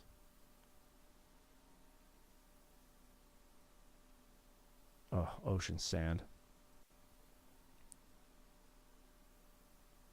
These ridgeways, they got plowed, kind of protected. I mean, this basically, these ridgeways here protected the capital from getting covered. I said that earlier.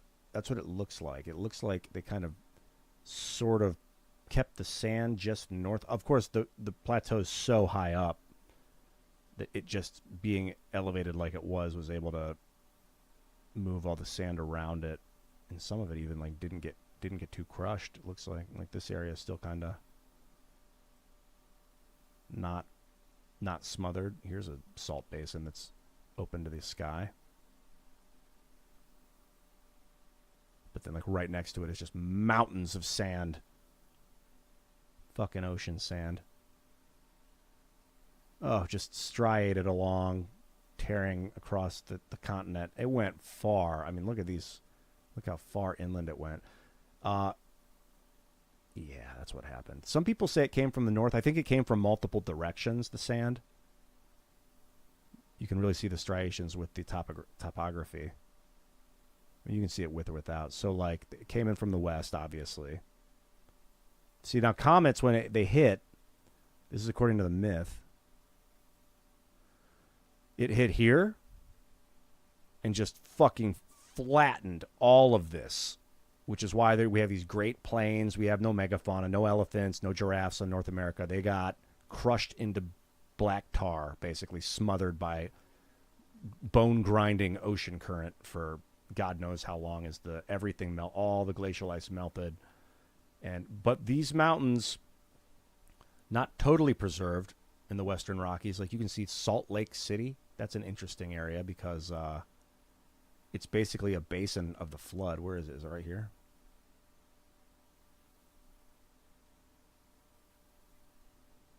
You can tell where, so like the water just comes flowing. You see these striations, water, all these ancient rivers here, pouring down into this area, this basin here, coming around here.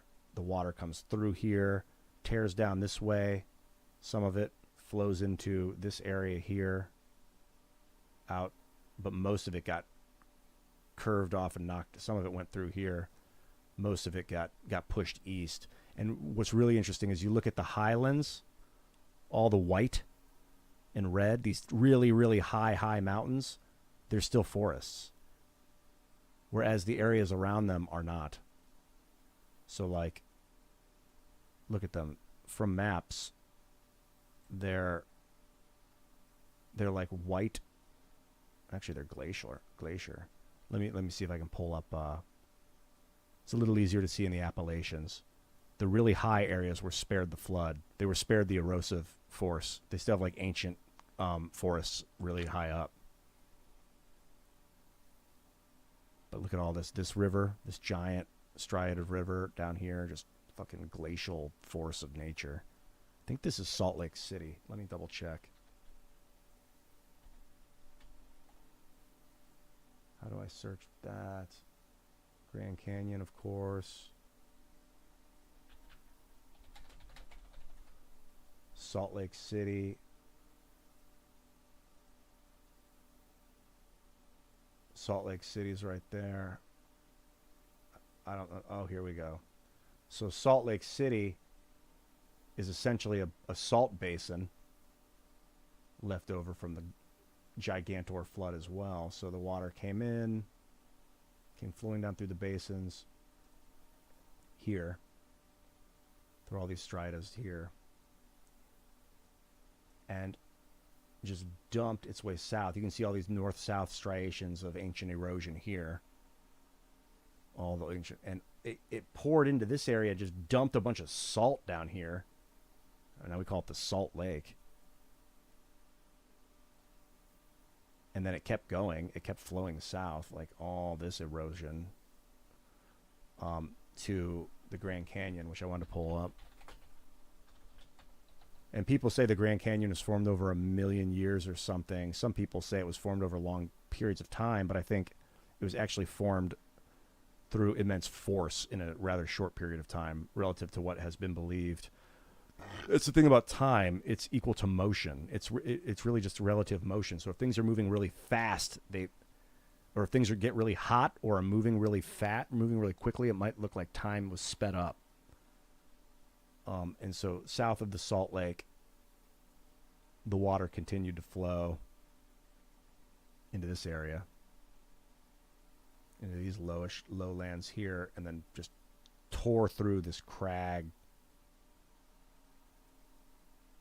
just ripped open on its way out down here, ripped open. It all met up here and tore its way out.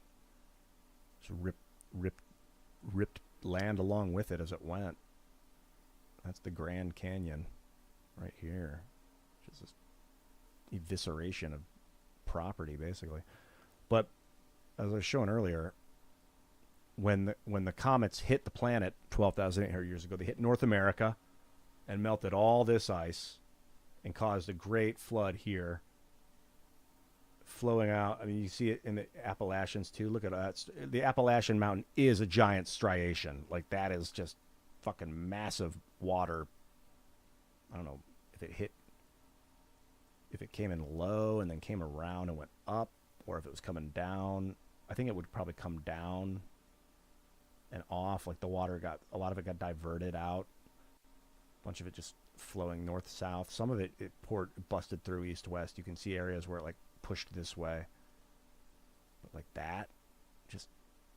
And anyway, so that water went east, is my assumption.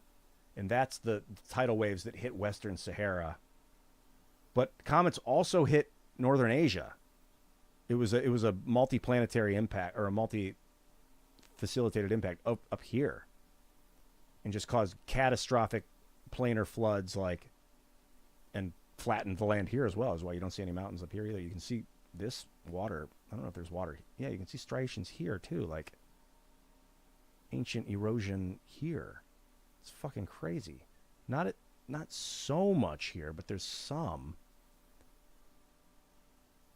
This for sure, like, that looks like water pressure. But what happened was, I think, is that the water came flowing from the north too, into the Mediterranean, and then nailed this area from the north as well. So you've got all this sand, like the Sahara. It came here, that deep push here. Must have got pushed up around the mountains to the east, maybe here and off, and then all like here. Really, here's another big salt basin. So this is probably a dump spot right here. Plow. And then just gorge like here. This is a big sand striation you can see here,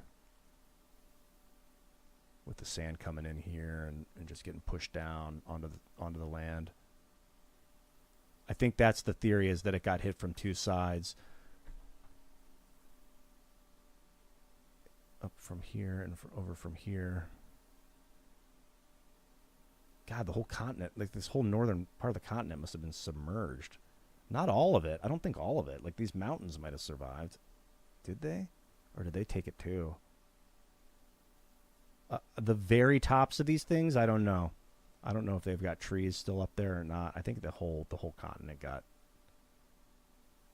covered. And a big part of the problem too is that what's called you say there are underwater rivers. That's interesting. That when the glaciers were removed from the land so abruptly, they all melted. They got hit. They melted. What is that thing? It's like a spine, a big mountain range right here. Is that the Ural Mountains? That when the glaciers were abruptly removed through melt, the land underneath them raised up because the pressure of the glacier was no longer there. They lifted up, and when all this land over here and over here lifted up at once, land elsewhere on Earth sunk down. It's like it's all connected. It's one big, and so Atlantis, not only did it get hit by floodwater, it also, Africa itself sunk down when these elevated up. And the story also tells that how Atlantis, they say it sunk into the sea, which kind of makes a lot of sense in that when it comes to that scientific phenomenon. I'm not sure exactly what that's called. It's not subduction. I'm not sure what it's called. But so not only did Atlantis, and that would make more sense as to why the tops of these mountains were covered in sand, because the whole continent, or like a big part of the continent, like went down. It might have went down and then popped back up. I don't know. Like sunk underwater and then slowly came back up. That would be interesting, which might make sense why it looks like there's sand over areas that weren't necessarily under the water. Or that, of course, then maybe they just got flooded too. I don't know. I mean, I have a dream of building drones, just a drone fleet that constantly gets buckets of sand and constantly takes them back out to the ocean and dumps them back in the ocean, comes back, gets another bucket, back out to the ocean. It's like a real rudimentary, like brute force image of what will happen. It's not, probably will not end up being little drones one by one carrying buckets of sand, but that concept of automating the return of the ocean sand back into the ocean as an excavation process, if we can automate it, and even if it takes 80 years, we set the automation in motion, it's done. What other ways we could do it is I don't think wind current would do it. Maybe if we make it rain a lot in the desert, it would. I don't think the rain's enough.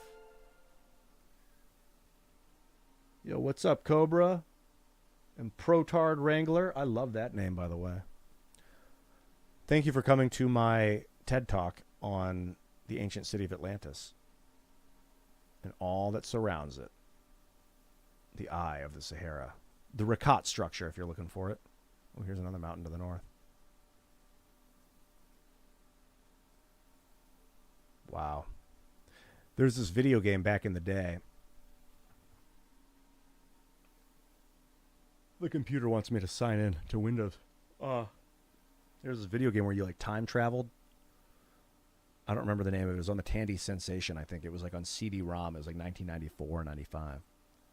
And one of the places you time traveled to was Atlantis. And it was like this city where you were walking on the docks. And there were people there. And I was like, is this real? The idea that was, because I was like, oh, Atlantis was like a fake made up thing is what I thought as a kid. And then I played that game and I was like, I was like, I wish it was real. That's what I thought as a kid. That would be, and then it was.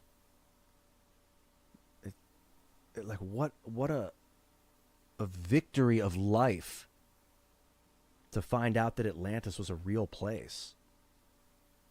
And what that can mean for us as a civilization. Like, why? What happened?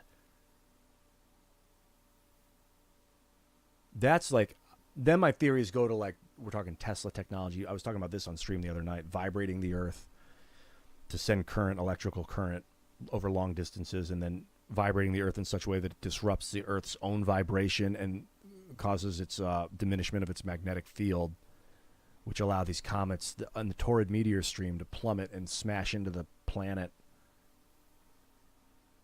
Wolf versus Anger, you said, Ian, damn it, I've asked you a question that deserves an answer. What question, though? Yeah, I was really zoning there deep in it, brother. Oh, if I could time travel, what time would I travel to?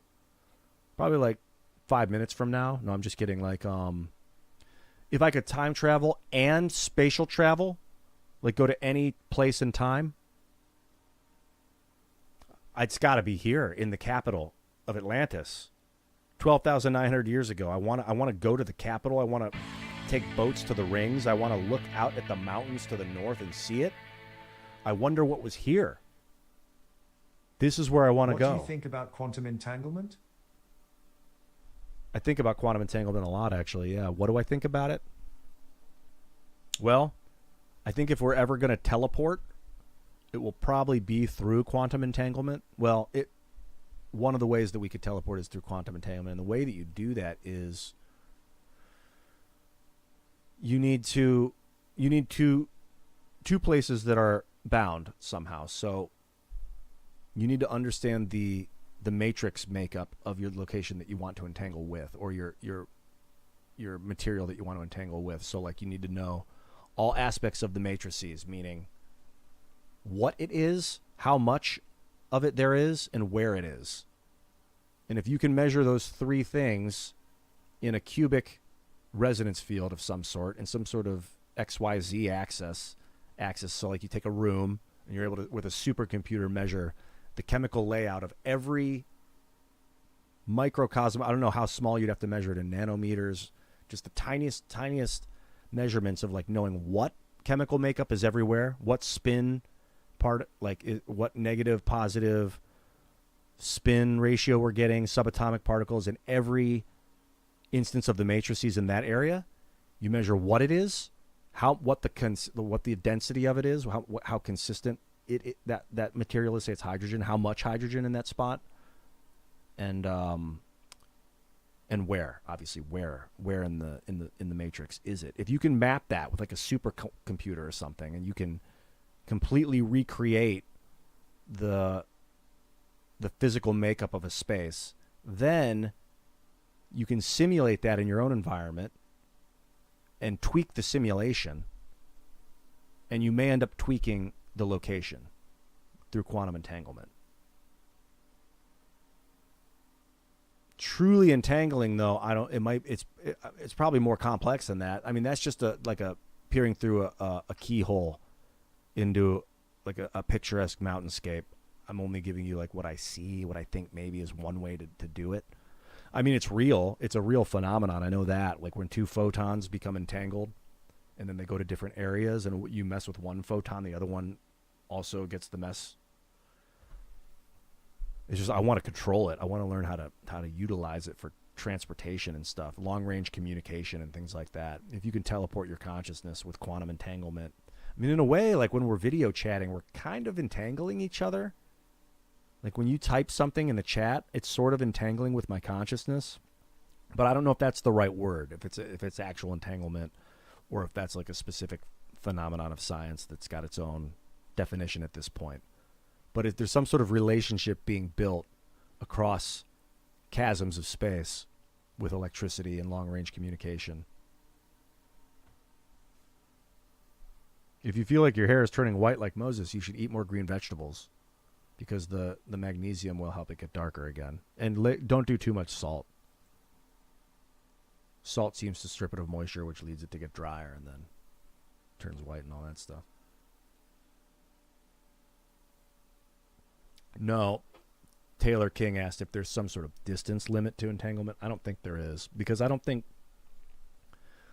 space is a real thing. I mean, it's one way to look at reality, but it's not like at the quantum level, it doesn't really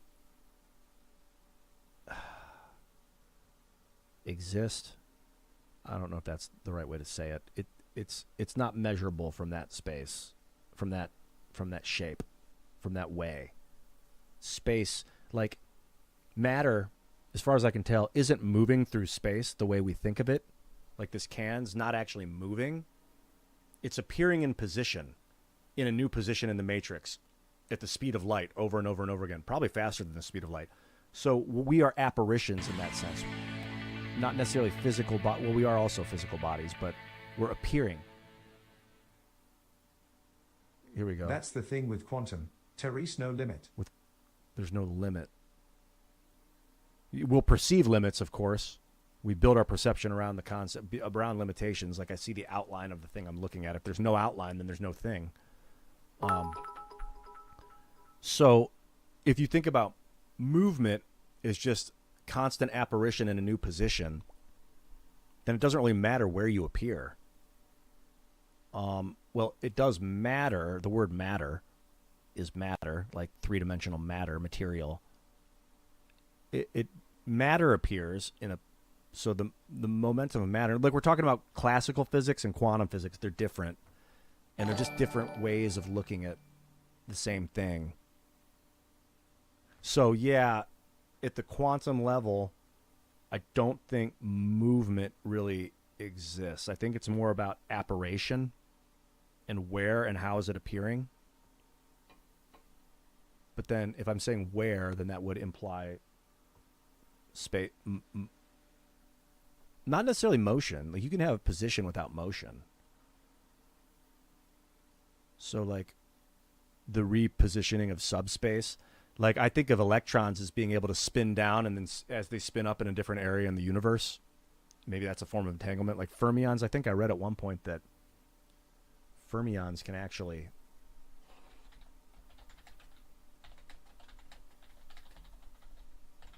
can get larger and smaller. The fermion is what the electron is made of. It's a subatomic spin. They have a half-odd integer spin. The half spin means that they rotate 360 degrees. They do a full rotation. The full spin is 720. They spin around twice. They call that a full spin for some reason, and a half spin is when it circles around once.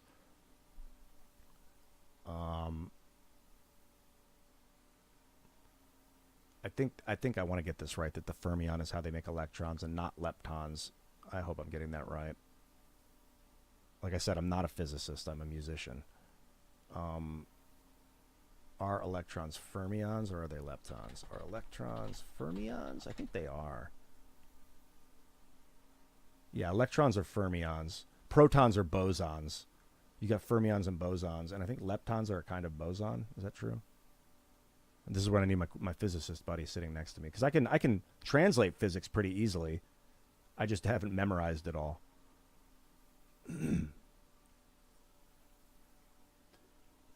So I was reading about fermions, this subatomic spin, and it's like the momentum itself can be utilized elsewhere in the universe. It might be spinning over there, and then now it's spinning, but that same pressure gradient is now in a different area of the universe.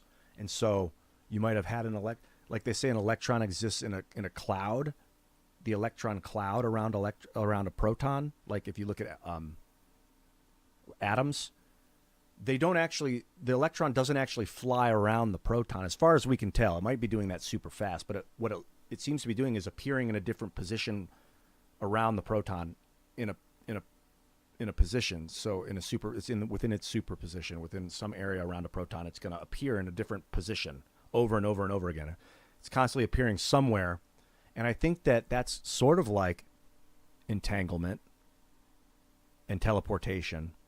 And that what's happening is the pressure gradient of the spin is changing in one area and in another area at the same time. So like the pressure is not being created or destroyed. It's just moving. It's in a different area.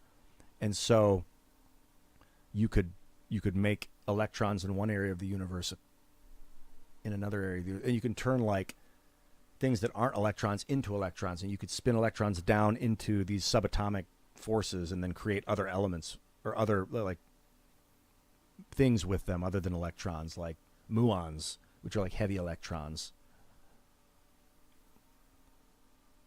I wish I was reading about it. It was like a decade ago that I was reading about this and started to hypothesize about the potential for the apparition of electrons. And that's part of what got me thinking about how electrons don't actually move. They appear in a different position. And then I was like, well, I think all matter is actually, because all matter is subatomic spin. All matter is appearing where it's at. Also, the Justice TV show. Thanks for the 100 bits, man.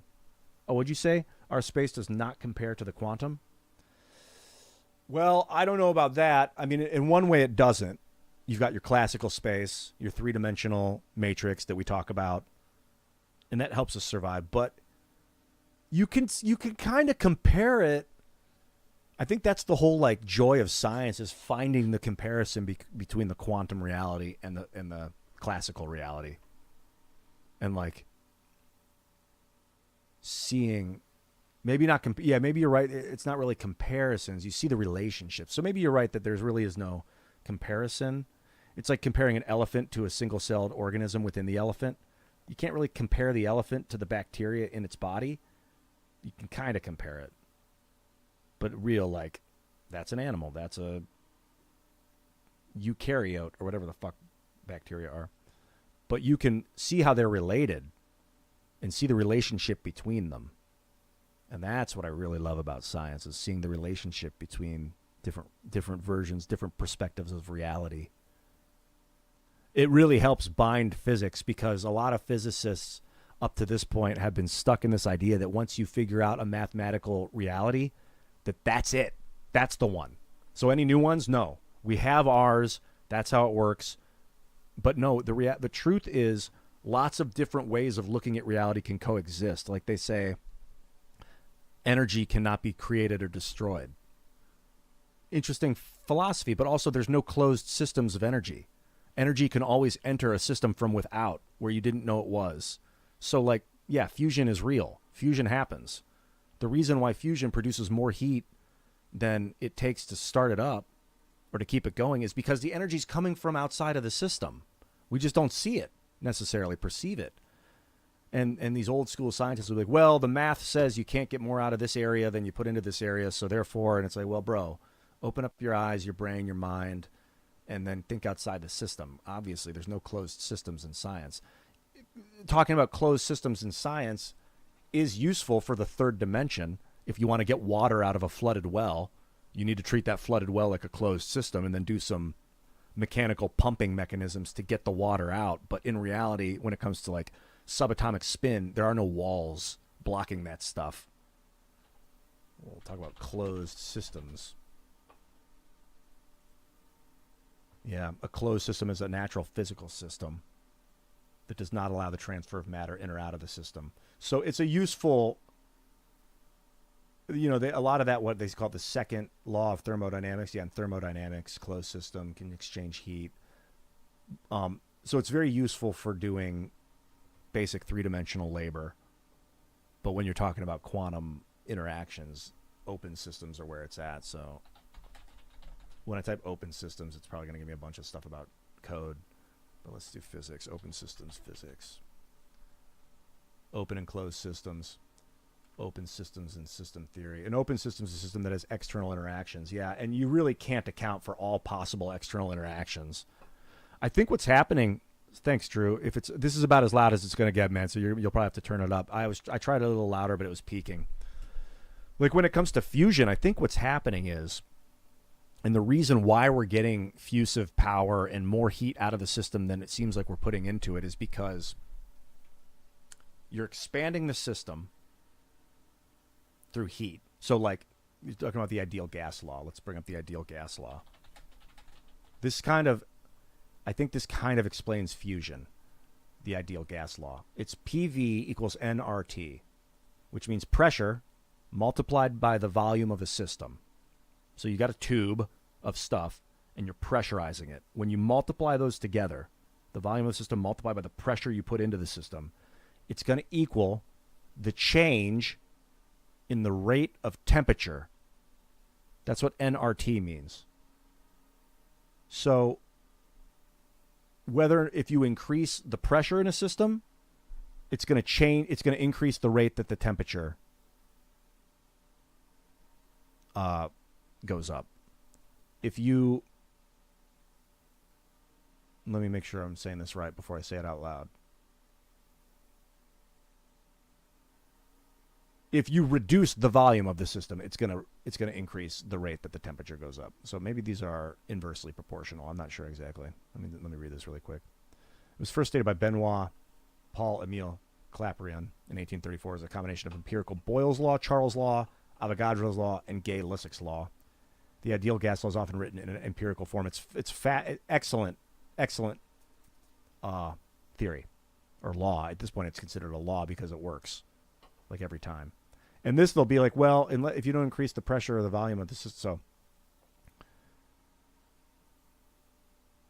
N is the amount, and R. Okay, I might have butchered that earlier. Let me do this. Oh God, I wish I was a physicist because I love talking about this stuff, and I'm pretty good at figuring it out. P, V, and T: pressure, volume, and temperature. So those are true. Pressure, volume, pressure times the volume equals the amount of temperature multiplied by the ideal gas constant, which is some guys like, let's just put a number here. I don't know. What's up? Hey, buddy. Hey, Blip Chipper. Yeah, no laws are fixed. Laws are made, and they function until they're no longer needed, and then they're changed. That's how scientific law works. You can always appreciate them for the system that they're built for. They doesn't like, but you can enhance them too. You can add on to them. Like Einstein took laws of the day and added on to them and simplified them and stuff. So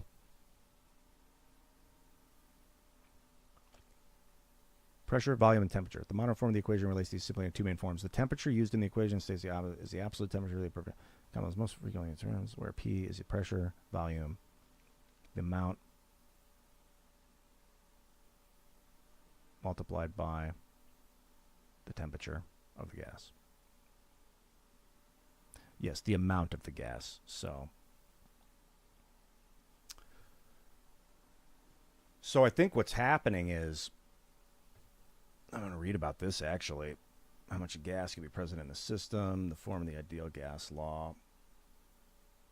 Basically, so they're saying like, if you have a system, simplifying this, if you've got a tube of gas and you increase the pressure, but the tube stays the same size, the temperature is going to go up. So if you increase the pressure in a tube of gas, either the tube's going to get longer, it's going to extend and expand, or the temperature's going to go up. Or there's going to be some sort of inverse relationship between the two.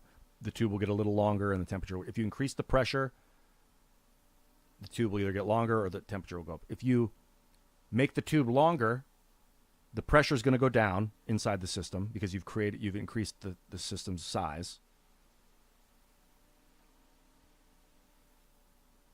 And you're saying, so wait, Disease just said no. I see, this is the thing about when people are like, no. Yeah, you increase the pressure, you're increasing the temperature. Or you're as long as there's the same amount of gas, I'm saying, if you don't add gas to the system as well. So if you have a set amount of gas, you're getting it.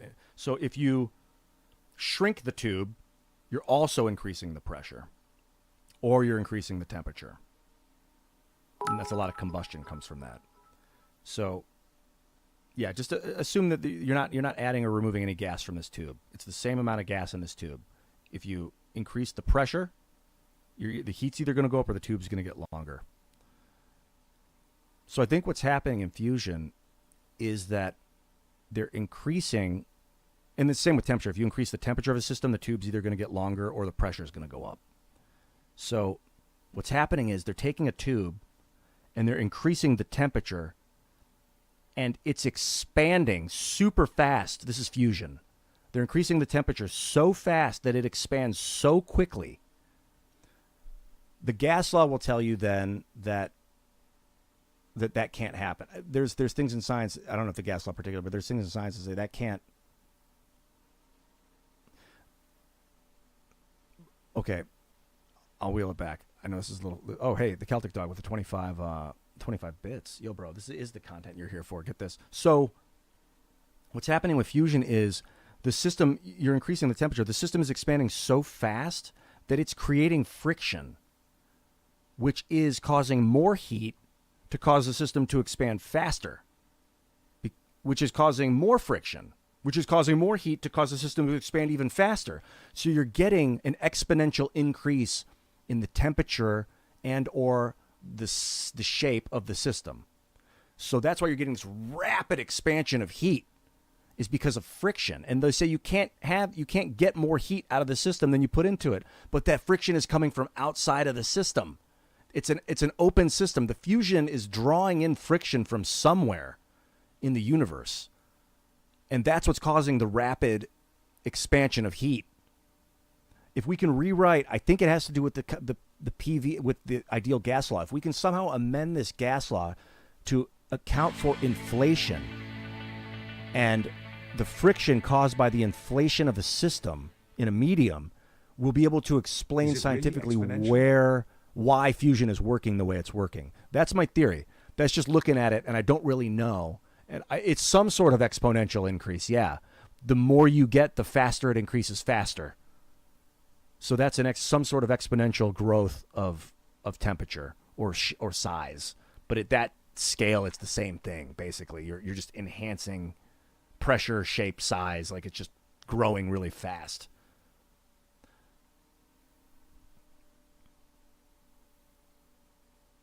I think you would call it friction.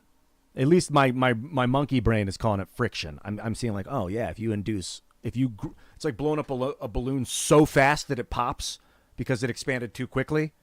It blew itself up. I mean, that's a kind of a simple, dumb way of looking at it. But the faster you expand the system, the hotter it'll get quicker.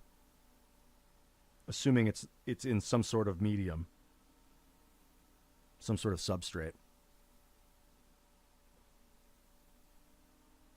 Now all the geniuses are commenting in the chat, so I want to hear what these people have to say, and I'm going to read some of these out loud. The synergistic interplay of quantum entanglement and thermodynamic entropy. Wait, did you get this from AI? Did you have an AI write this for you? This is a lot of words, dude. Oh, wait, the synergistic interplay of quantum entanglement and thermodynamic entropy elucidates the emergent properties of nonlinear dynamical systems. That's what I'm talking about. They're nonlinear. Fusion is a nonlinear phenomenon. Multi-dimensional phase space. Now, I'd like to know what that is. Multi-dimensional phase space. Let's look up multi-dimensional phase space.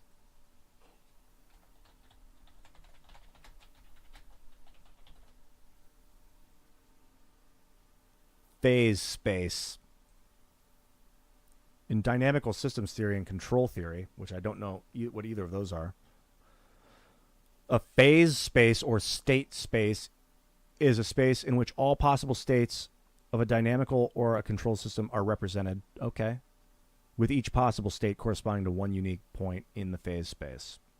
Okay, so the phase space is like a space of possible spaces.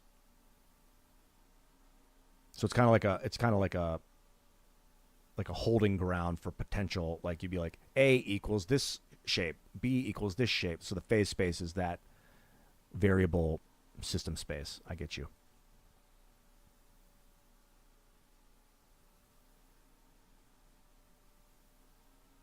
And they represent that through a shape. They'll say that the A, B, C, D possible positions is a shape in and of itself, which we call phase space. I think that looks about right. Anyway, so you're saying that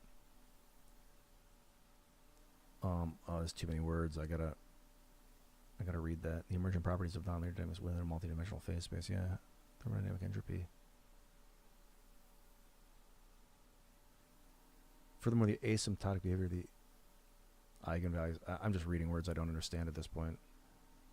Eigenvalues in the spectral decomposition. This is just you're gonna have to translate this into hominid speech for everyone in the chat and me included, except for the ones that already understand the language.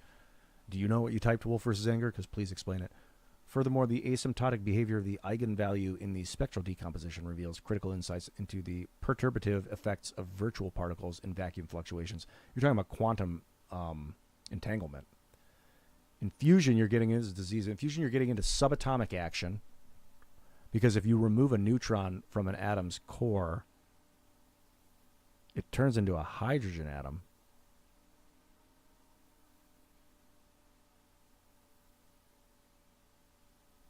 You mean like if you remove a neutron from deuterium? Heavy hydrogen is, yeah, there's this material called heavy hydrogen. It's a deuterium. It's a H2. It weighs 2 instead of the 1. Here, I'll pull it up. So what they do is they dope hydrogen, or they find hydrogen with an extra neutron, and this is how they do like tabletop fusion. A lot of fusion, it's H, I guess it's 2H. So it's basically hydrogen with an added neutron. It's heavier than your average hydrogen. Your average hydrogen just has 1 proton, and that's it, and then 1 electron flying around it. The heavy hydrogen has 1 proton and 1 neutron added into it. It's not helium because it's not 2 protons. It's just deuterium. And they've actually figured out how to make tritium, which is a hydrogen with 2 extra protons. I'm sorry, neutrons. I hate it when the science teacher says the wrong words, man, because I'm like writing code as I go. Sorry about that. Tritium is hydrogen with 2 added neutrons. This is really where they get the fusion from, is tritium, from what I've read. 3H, hydrogen 3. It's a rare, they find it in like ocean water, but it's just not natural. I think they got to make it. It does exist in nature, 1 proton and 2 neutrons, tritium. And what they'll do is they'll take tritium, if they can harvest it or manufacture it, this heavy hydrogen, this really heavy hydrogen, and they put it inside of a palladium lattice.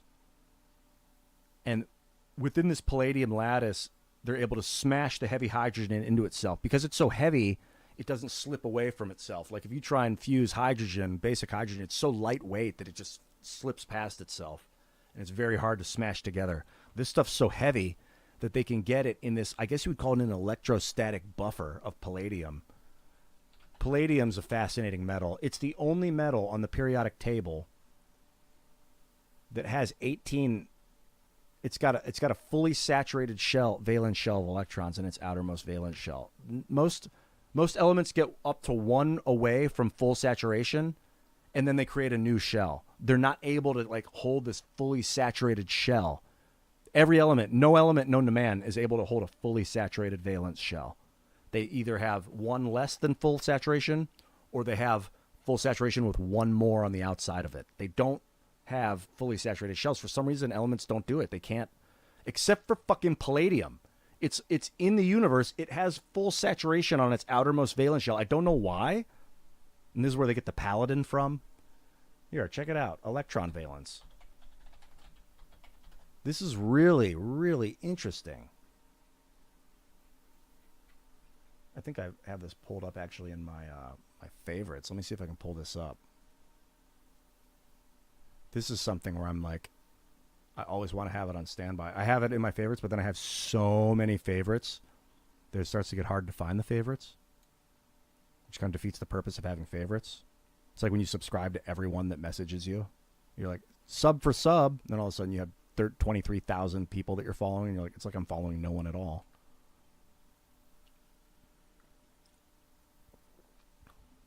Let me see if I can find this. Yeah, electron shell, I think is the right page. This is on Wikipedia under electron shell. Talking about elements with their electron shells. It's every element. So you see, like, they get up to, oh, I guess I stand, it's the only, with 18, not, so technically argon has 8 in its outermost shell. A full saturation is 18 in chemical theory. So you see, like, for instance, nickel gets up to 16 with 2. Copper then has 18 in its second outermost, but then it has 1. It doesn't have 18. It won't hold 18 in its outermost shell. I don't know why, but elements seem unable to hold 18 in their outermost shell. They slip away. They can't have that kind of static density for some reason. These heavier elements. So you're going down the list, except for fucking palladium. All of a sudden you see this one element on the periodic table with a full saturation of electrons in its outermost valence shell. Like, it is stable. This element, and this is the one they use in cold fusion. This super stable metal. I don't give people investment advice, but I've invested in this metal. It's a fascinating metal. I've freaking eaten it. Colloidal metal. I've eaten colloidal palladium before. It was like really good on my digestion, anecdotally. I mean, you go down the list. Nothing's hitting 18. It gets up there. Platinum is 17. It's 1 away. Puts 1 in the outermost. And then gold. tacks one in there, but it's still got that one on the outside. They're just not, they don't have the stability. I think that gold, by the way, is platinum that's fused with one proton in the sun. The sun's fusing platinum into gold. I'm pretty sure that's what's happening. All the way down the list, man. I cannot find, there's nothing. I mean, it's scientifically fact. There is no other element with 18 in its outermost shell. Palladium is super unique. I mean, it has a lot of electrons held in position in its outermost shell. Palladium is like, what do you even say about this stuff? Palladium wiki.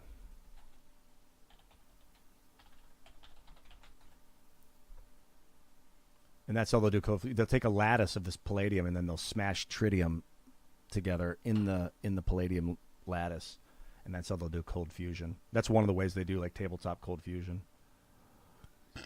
0 in its outer shell. I mean, you might as well just say it doesn't have an outer shell if it has 0 in it. What the hell? Palladium belongs to group 10. Hun's rule. And it's funny, I asked ChatGPT, why does palladium have 18 electrons in its outermost shell? And it's like, palladium does not have it like couldn't answer the question. I kept asking it, like, it does actually, look. And it's like, oh, I'm sorry, it does. And I'm like, so why does it have that? And it's like, it doesn't have that. I'm like, oh my god, AI, answer my question. Like, this is something I want to know. Let's see if ChatGPT can figure it out by now, or Grok or something. I don't think I have I don't know if I have ChatGPT. I don't pay for it.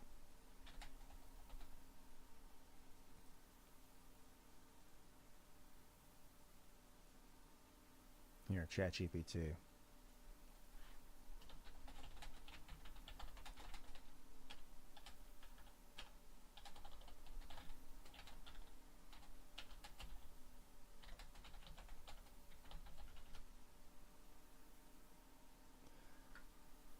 The electron configuration of palladium is and this plays 10. Yeah, it was lying to me. It says it has 10 electrons in the 4D subshell. You stupid fucking AI. It has 18. Why is it saying it has 10? God, it says it has 10 in the 4th shell. It has 18. This is giving me the same error that I was getting a year ago when I was talking to it. And then it says in transition metals, the D representative effectively allow palladium to be treated as having 18 valence. Oh, okay. So maybe it's explaining something. What? This is something I could do. What's up, 3mate? Thank you for becoming a member on YouTube, man.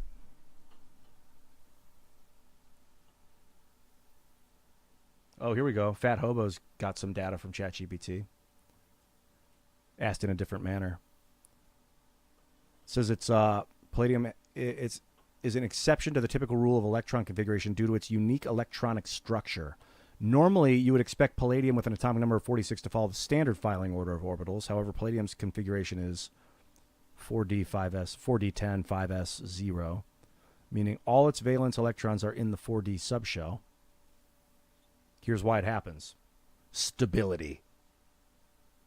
Yeah, but why? Why is it so stable?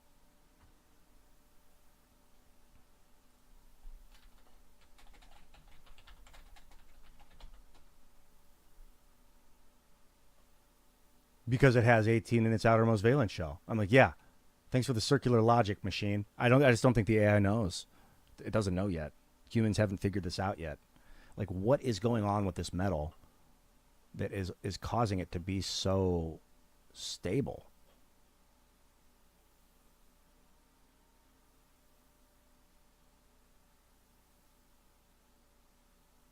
Metallic bonding is transition metal.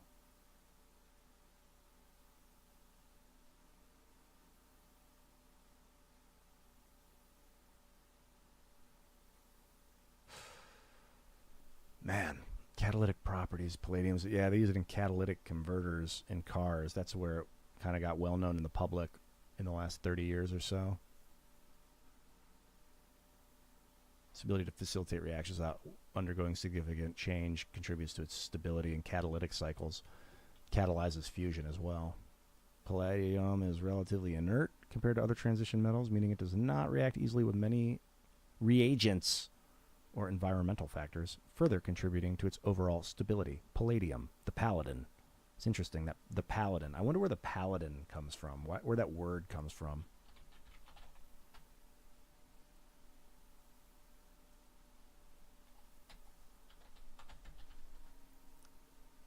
It's a proton? A protein coding gene. It's called paladin? What? All right, I'll keep that one on the back burner. Oh, paladin has one L. Yeah, paladin etymology. A lot of words, though, like Crossland has one L. The British spelling of it in Crossland Hills has one L, but I think they're related. What do we got here?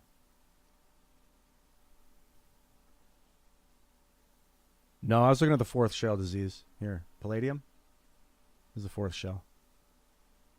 The ChatGPT said it has 10 here and 8 here, but I mean, that's contradictory to what I see here. And I don't know why it would go from 16 to 10 to 10-8. That would be awkward. It would still be the only element that has 10-8, as far as I know. I don't think anything really does saturate. Well, xenon has saturation with 8. These noble gases have saturation with 8 in the outer. Radon. These are all noble gases. No metals, though. Krypton, argon, neon.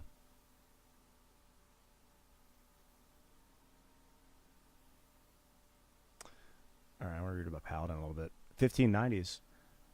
I'm going to... That's an Ultima 9 joke. What's a Paladin? No, Fat Hobo. I'm not satisfied with that answer. I mean, it could be that there's one of those things with no reason, but I'm more interested in, like, what is happening subatomically with this metal that's causing it to form in this matter and to possess these electrostatic, electrochemical behaviors. Not like, not so deep as, like, what's it all mean? I mean, maybe it could go that deep at some point, but I just want to know, like, what's happening at the bosonic level with this material that's causing it? Like, is it spinning a little different than the other elements around it that's causing it to make its electrons, like, hold like they are? What the fuck? I gotta hit the bathroom.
Yo, what's up, Loki man?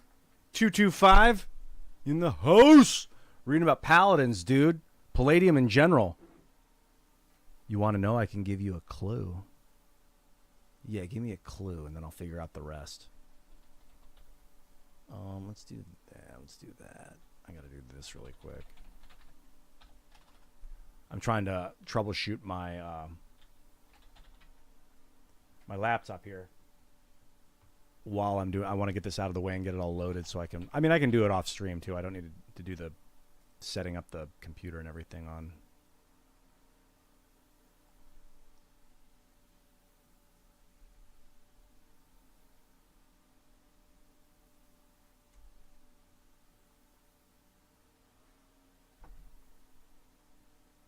My laptop is fine. Fine as fuck. Oh, Tim Waltz sent me an email. Wonder what he's doing.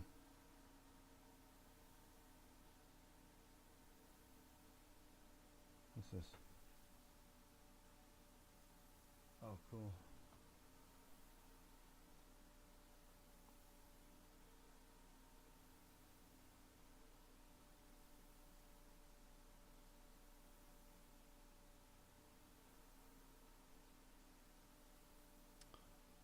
There we go. Cool, cool, cool. Cool, cool, cool.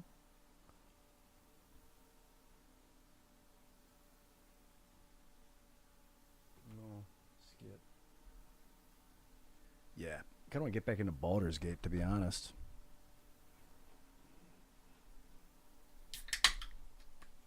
Where am I?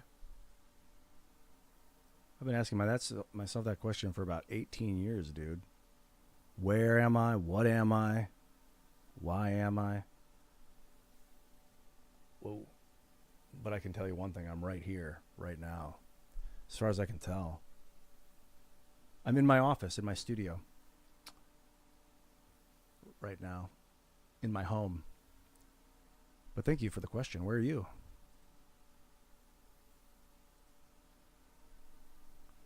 Having trouble getting past the Baldur's Gate tutorial? Yeah, there are a lot of options in tutorials, in that game's tutorial. You gotta, like, commit. There's really no wrong way to play, as far as I can tell. You just commit to a path and just take your first step and go. And if you miss stuff, you miss stuff. It's super fun. The game's freaking great. All right, I'm going to read about Paladins, Emperor, Queen. Let's read about this a little bit, then maybe bounce down. I'm not playing as a Paladin in Baldur's Gate, by the way. I am going to get some of this blueberry juice into this Spindrift. The pineapple blueberry is a great combo. In 1590s, in reference to the medieval romance cycle, quote, one of the 12 knightly champions in attendance on Charlemagne and accompanying him to war, from French paladin, it means a warrior. Paladin, it's French. From Italian, Palladino. I think I knew a guy named Frank Palladino. Is that right? From Latin, Palatinus, palace official. Oh, so it's coming from the word palace. Okay, things are starting to click into place. Palace. So they were like palace officials, and then they became like trusted warriors on the battlefield, probably. But why? Let's go deeper. The old French form was Palatine. It's palace, early 3rd Palatine. What's that pal?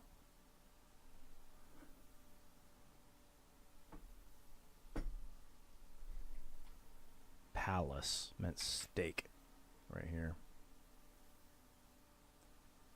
So like where you enclose space with like wooden stakes, which were called palace. A palace was a wooden stake. Is that Latin?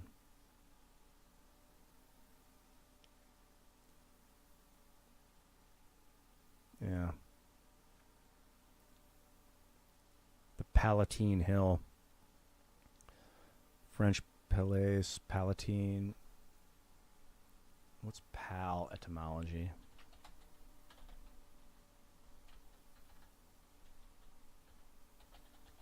Oh, let me bring that back up. I'm reading about it right now. Partner. Male. Chum. Nah. Let's see how it goes back to the Romans. To Latin.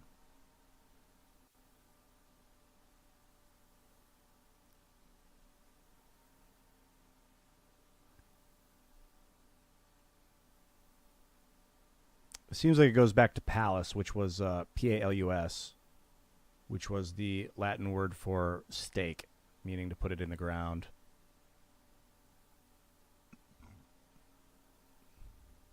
P-A-L-U-S.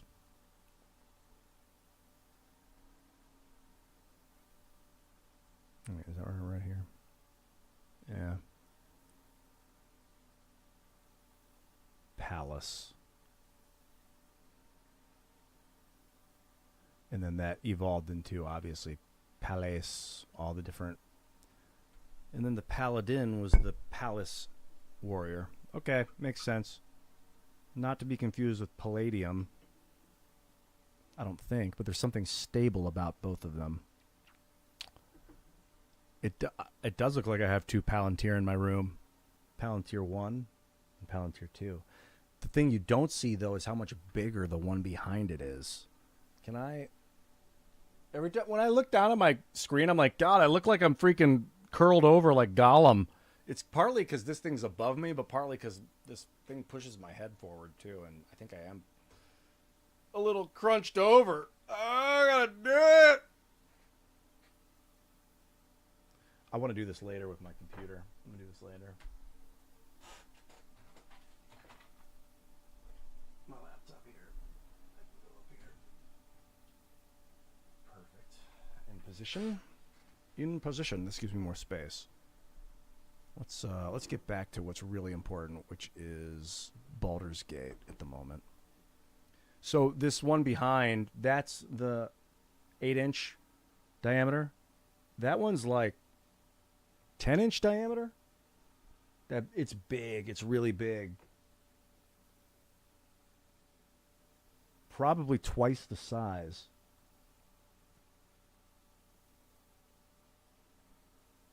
Like cubically.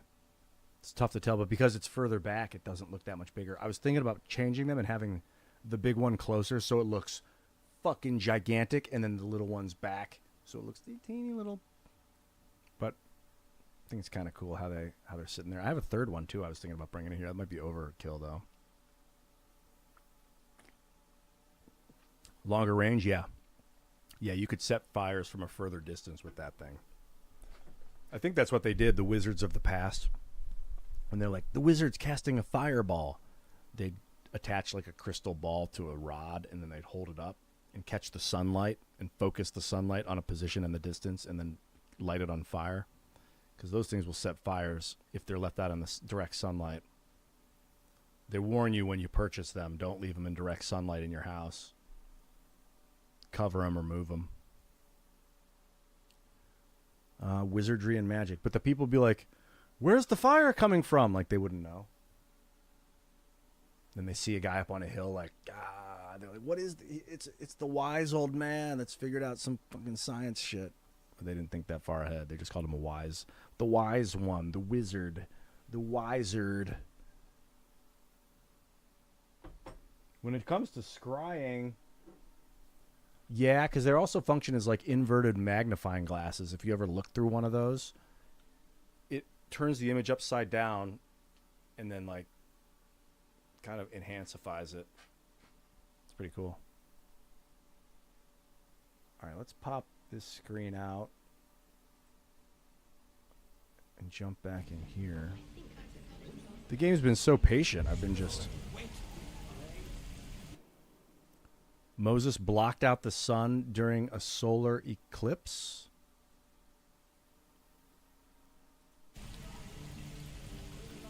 Is that true? How did he do that? Wait. But during a solar eclipse, the sun's already blocked out.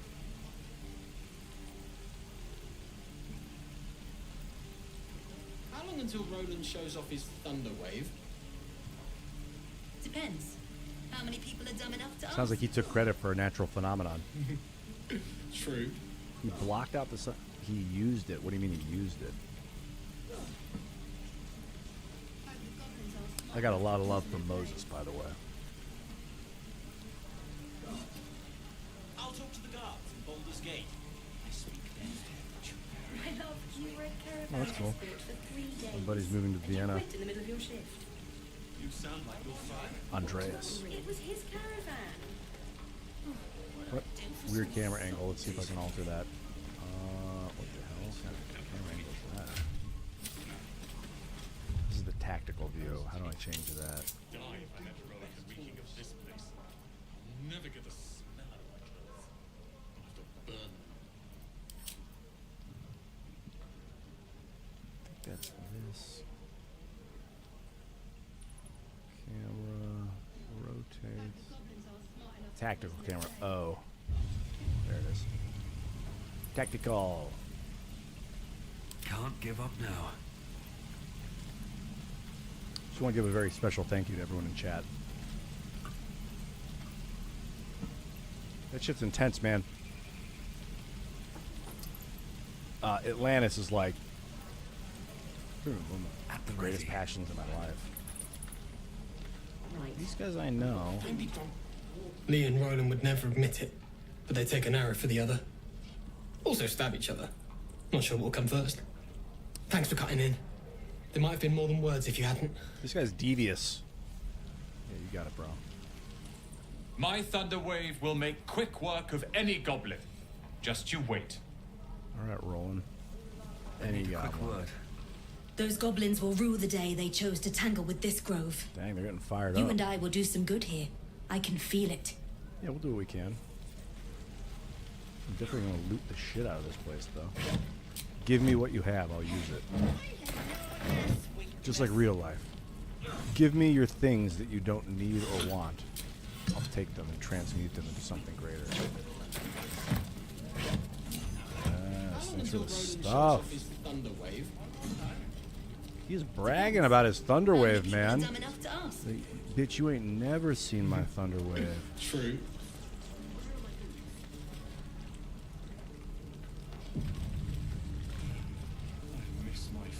Yo, Prince of Persia, Lost Crown. Alright, Octa. Talk to me. You!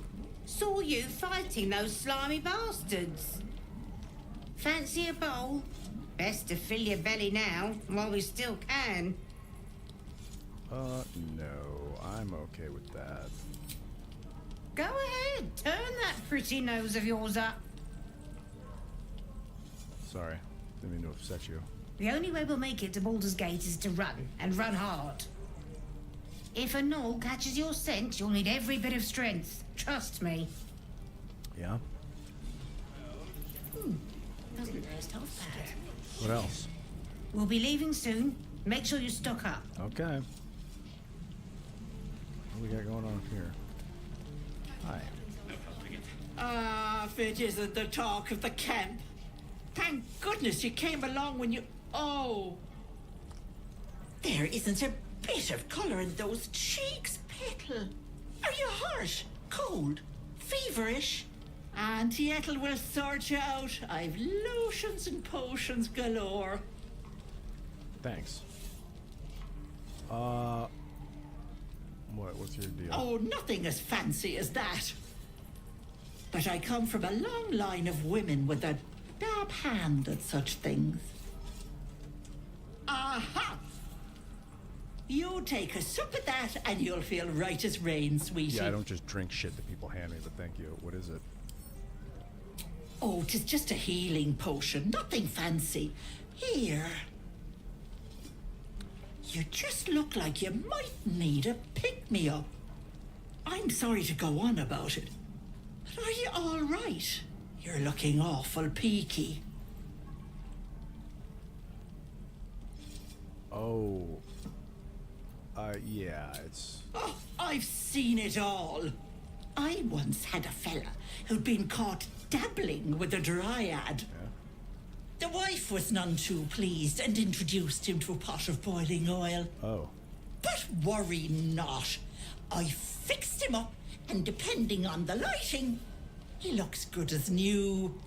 That was nice of you. My point is, whatever ails you, I promise I've seen worse. She is not to know of our ailment. Only a Gith healer may make us pure. What is it, Petal? What's wrong? It's...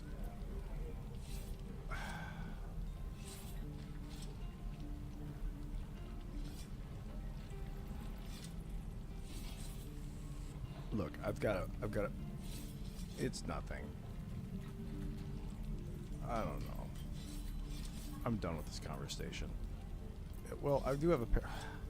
I'm like, looking at her like, man, I don't want to piss this girl off. So it's nothing. Don't get your knickers in a twist. I was only asking. Now, do you need anything? I have a few odds and ends for sale. Yeah, that I do. Nay bother. Potion of Great Eye Healing. Thanks, lady.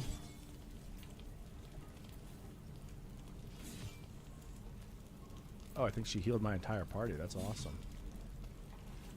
Auntie Ethel. Well, I do want to buy these.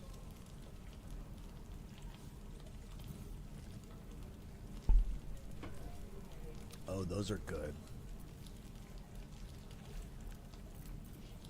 40. So if I buy 3 balsams, they're way more expensive.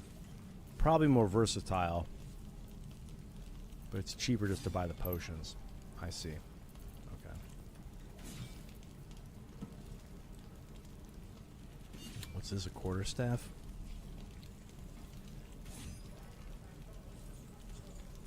That's pretty good. Oh, it's a mace. It's a mace that gives you bonus to your unarmed attack rolls. But you're wielding a mace. I don't get it. Well, how about this? Belladonna Balsam Acorn Truffle. I could buy some of that animal speaking stuff. I gotta save my money. There's like armor I want to buy. Oh, there's so many things I want to buy. Alright, well. I'll come back to Ethel if we start to run low on potions, but we've got a pretty solid healing group at the moment. What about you, Ethel? You want to buy any of my shit?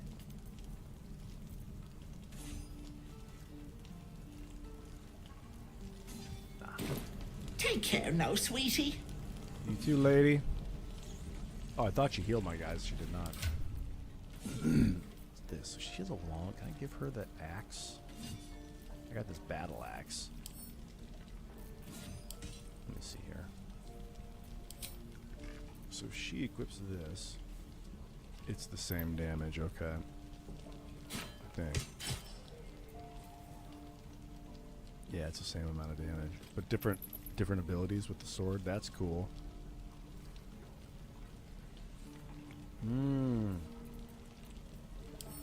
So this gives a cleave attack, hit up to 3 enemies at once. That's pretty cool. Lacerate to make it bleed or maim it. She loses her charging strike without the sword. Yeah, she loses her charging strike. I guess that's okay. I think it's just what you get it only every short rest or something. Yeah, it's a short rest thing.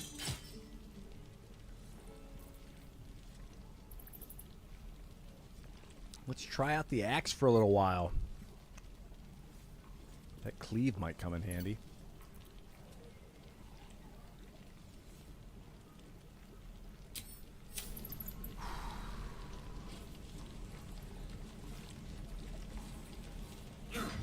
Yeah, this is my... I guess you'd call it my... Let's get going. It's my third run, but I haven't really run through very far. It's been, I never really got very far in the game. So this is like my... I guess you call it my third playthrough. I played as a sorcerer, and then I played a multiplayer game with a friend of mine, but we didn't play very long as a bard, and now I made it a game single player as a bard. Yeah, let's get out of here. In fact, let's go. I kind of want to explore this place, this ruins. It's been so long. I've got a full party. We do have to rest. Going in here without magic is a little bit of a tall ask.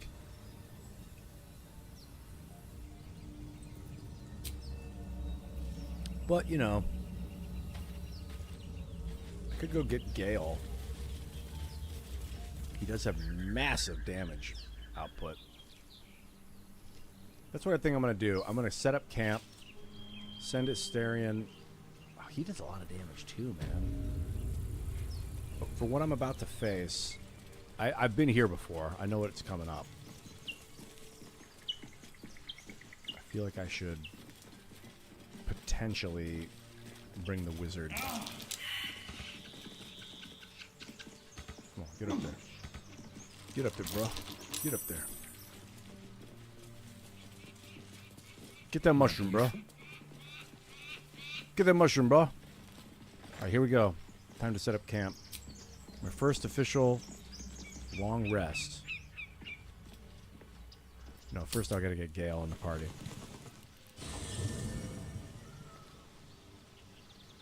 It is spectacular. I gotta say, this game is epic. Oh, now I gotta change my Twitch details back to Baldur's Gate because I'm streaming again. I'm streaming the game again.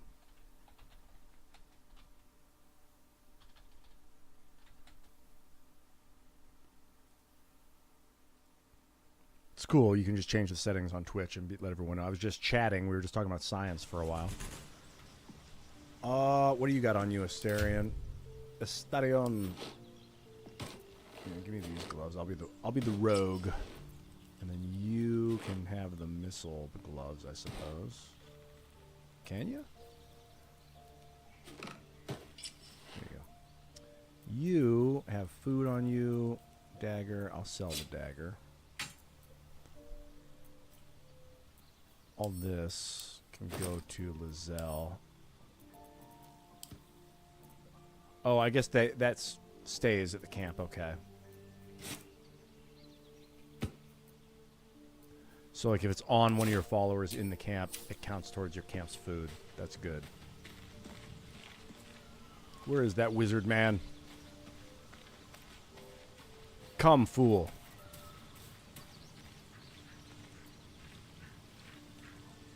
I've known a few warlocks in my time. Talented, of course, though sometimes too eager to listen to the devils on their shoulders. Comes with the territory, unfortunately. Yeah. What's up with warlocks, anyway? Let's see. I hail from Waterdeep, City of Splendors. I am a wizard of considerable acclaim and scholar of exceptional accomplishment. Oh, you silly. A cat, a library, and a weakness for a good glass of wine. And if the mood takes me, I'm known to try my hand at poetry. There. I mean, tell me more about your... Didn't that paint enough of a picture? I'm not gonna pry into this guy's brain. That's fucked up, dude. Alright, Gale. Good to meet you too, man. Let's join me. Oh, nothing would give me greater pleasure. Which of our esteemed company am I stepping in for? The white-haired dude.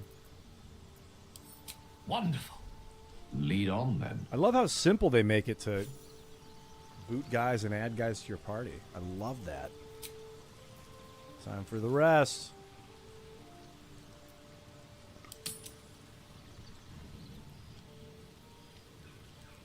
People want to talk. A tingle runs through your head and down to your feet. Ah, there it is. That shiver. Our little brainworms have made fast friends, it would seem.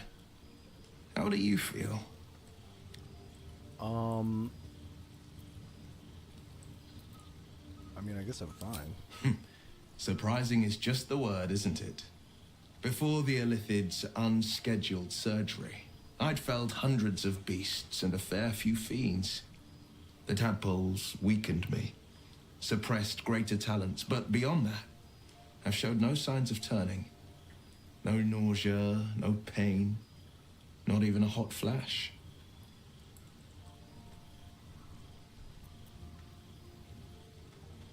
Yeah. Perhaps the worm's vat was poisoned. Perhaps we're uncommonly fit. Or perhaps the tadpoles are merely on holiday. We could conjecture all night. I suppose the why doesn't matter so much as the what next.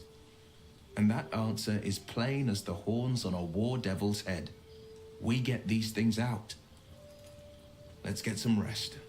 Dawn comes sooner than we think. Does he have like a cybernetic eye or something? That's wild. Who wants to talk? They all want to chat. I want to have a word. A fine evening, don't you think? The moonlight shines warmly on us. The breeze caresses our faces. Hideous. All of it. Would that I were doing battle up there, among the tears. What do you mean by the tears? Look above. Watch the moon cross the sky. The tears follow behind it. Rocky bodies tumbling through the sea of night. One of them is my crush. Clear.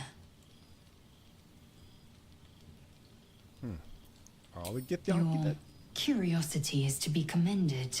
Githyanki are hatched in creches all throughout realm space. Clear is one of many. It's there I first saw a Kithrak mount a red dragon, where I slit my cousin's throats at the Vash's command. Oh, wow. But enough of this.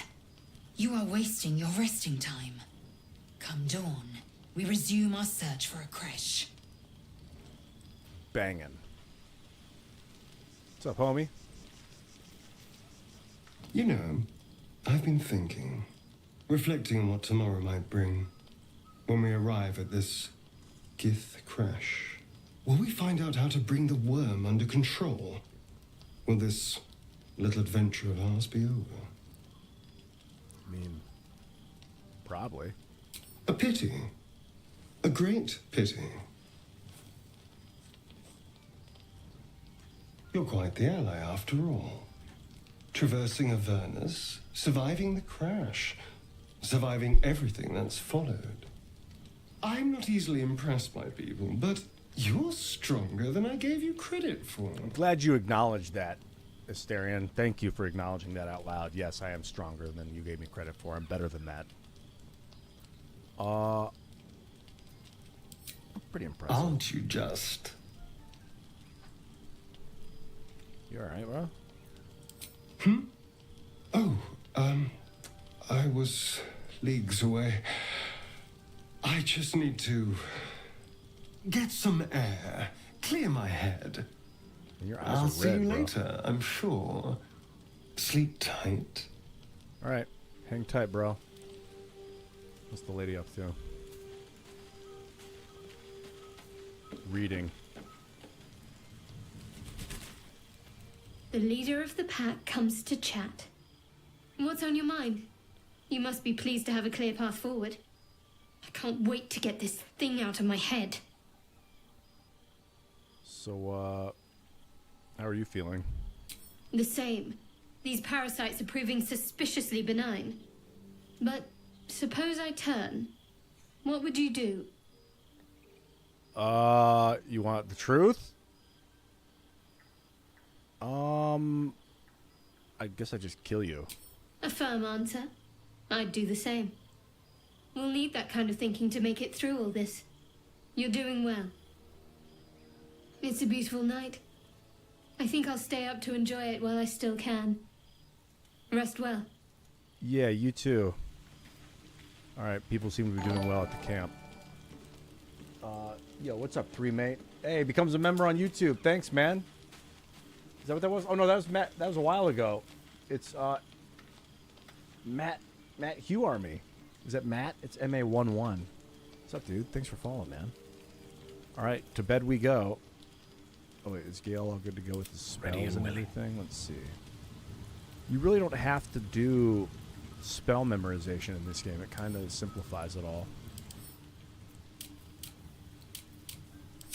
Yeah, what is the spell? Is X? Whoa, what was that? Oh, no, X is throw. Oh, cool. Okay. Maybe I can use thrown items more often. What's this? Arcane recovery. Had I known, I don't even know if they need to... Well, it's a little late now. Let's camp. I didn't know Gale could rest his, camp supplies? Sure. I know he could regenerate some of his camp supplies. What's this son of a bitch up to?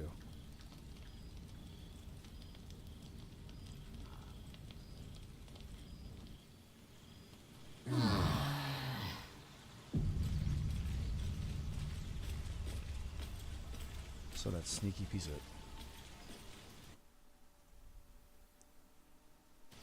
I saw him creeping. That's good. Alright, Gale, let's do this. Still alive, so that's progress. Get out of here.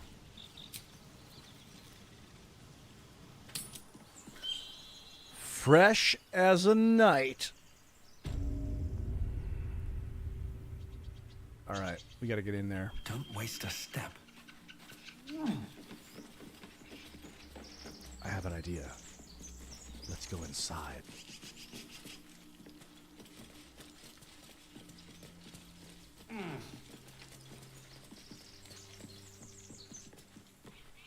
How are we doing on equipment?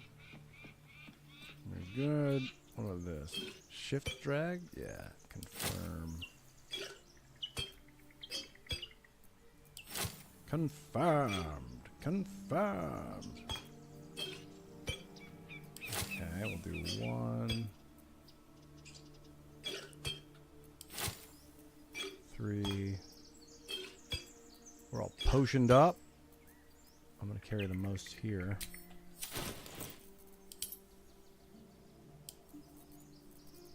Guess that's fine. I should probably give one of these to Lizelle. Let's split it, just in case she takes a beating.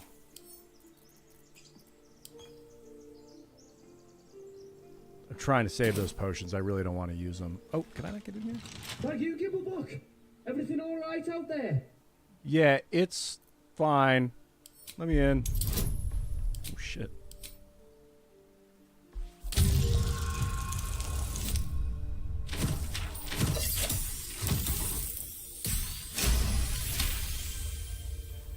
You sound a bit shaken, Moss.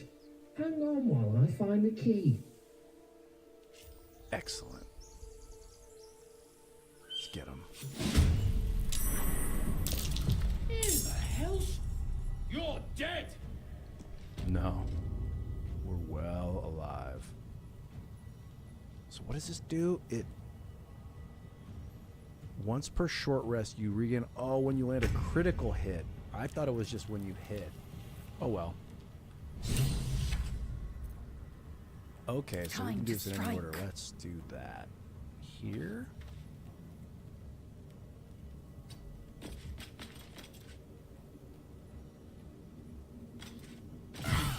Oh, yeah. Never a dull moment. Would I want to shoot him with this or hit him with my sword? 60 either way. 60 or 60. He's threatened. I don't want to attack with the bow, I think.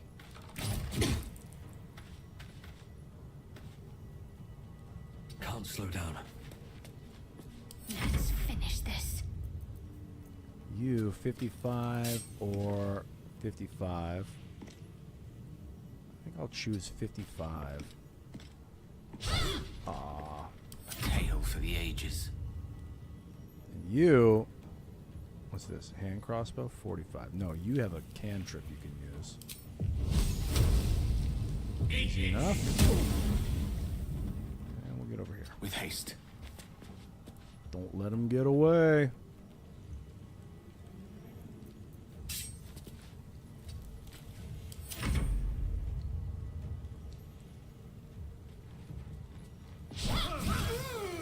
Oh yeah, dog.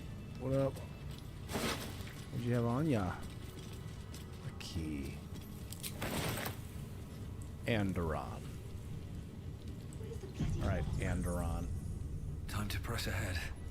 See what they got in here anyway. No more prayers. Only dust and silence.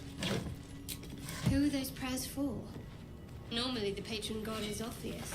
I'll certainly Not take here. everything here and sell it to these merchants in town. They need everything they can get. What's this?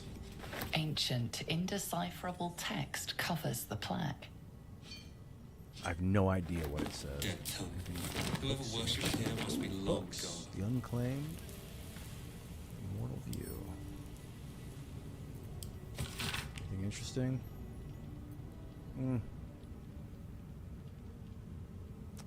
No. Just talking about the Lady of Loss. What about this one? The guild seal indicates a cover belongs to a printmaking collective in Baldur's Gate.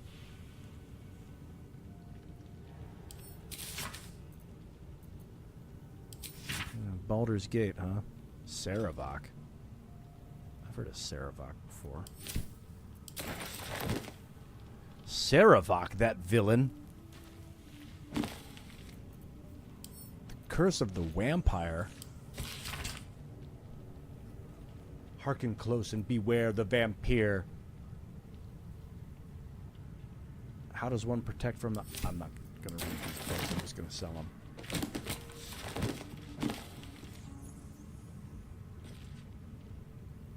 Eyewitness of the ball spawn. Oh wait, another copy of the same book. All right, light this up. Let's get some light up in this shit. Having a party, man. Oh, these cutting boards are gonna go for a gold each. I'm pumped. Now this is big money right here. These plates. This plate's gonna sell. The bowl. Oh yeah. Grab it all. The silverware, the plates, everything. What's this? Sausage. Fantastic. I'm gonna buy armor with all this stuff. What about this cheese wedge? We can eat these later.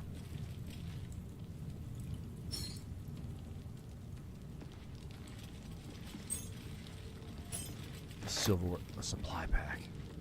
I'm looking for these. This will supply our journey. Oh my god. Gotta go all the way around the table.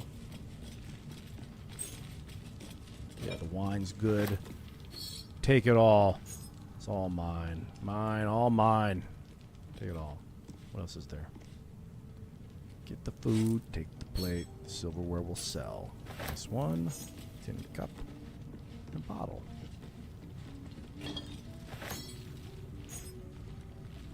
What? Oh my god. Just reach across the table, dude. It's not that hard. I know. I know.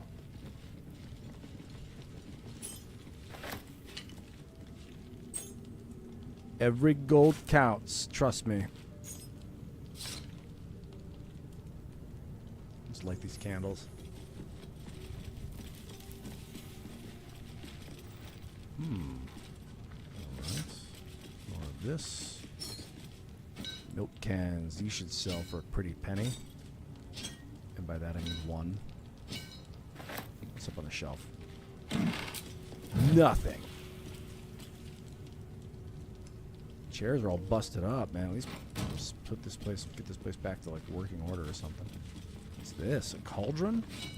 It's probably heavy. What's the weight that I'm at now? 162.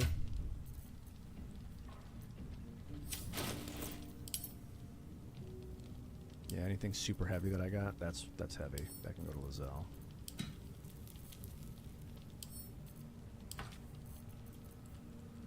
Nothing like a bunch of milk cans to flesh out your inventory. What else we got here? Candles. Can I use candles actually? Yeah, I can.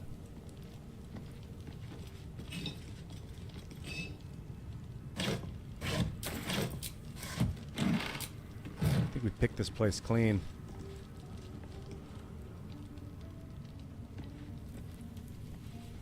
Saving that shit. I'm not going to go through that again. Alright, Lizelle, you have an ability that I didn't use last time. This. Proficiency in all skills of a chosen ability. Okay, it's proficiency. I don't think I'm going to use that. Gale, you have armor. Mage armor. Until we rest.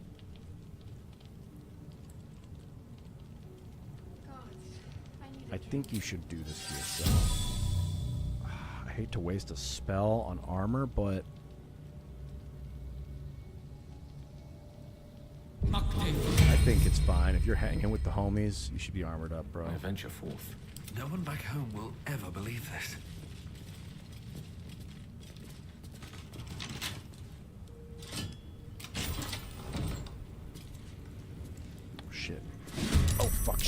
should have been sneaking.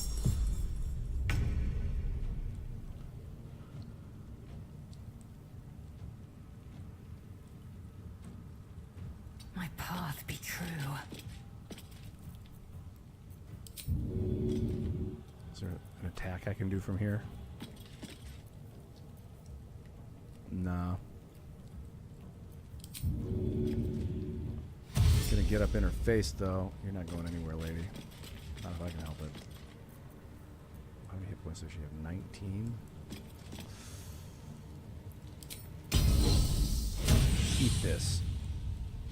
Oh, it sucks. How'd you get past Andor? Back off! No. No. Come back. Hey, you. Get over here. Time to press ahead.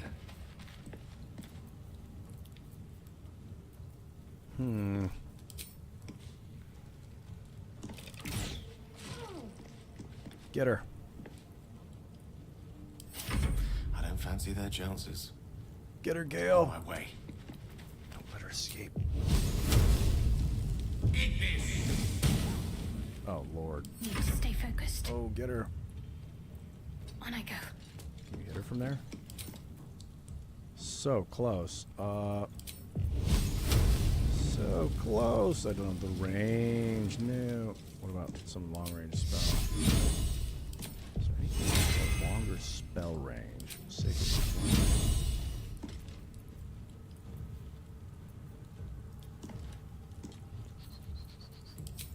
That's unfortunate. I guess dash.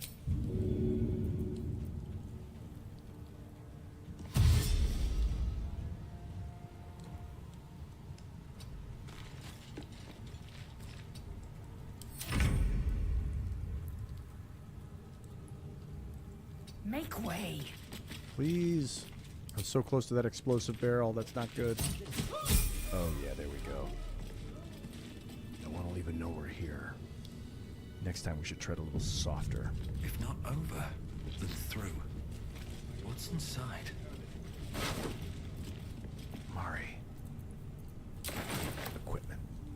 What's in here? A torch. I'll take it. An oil barrel.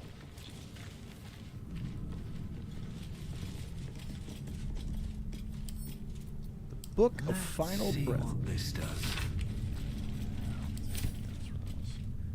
Alright, add it to the wares. What else we got in here?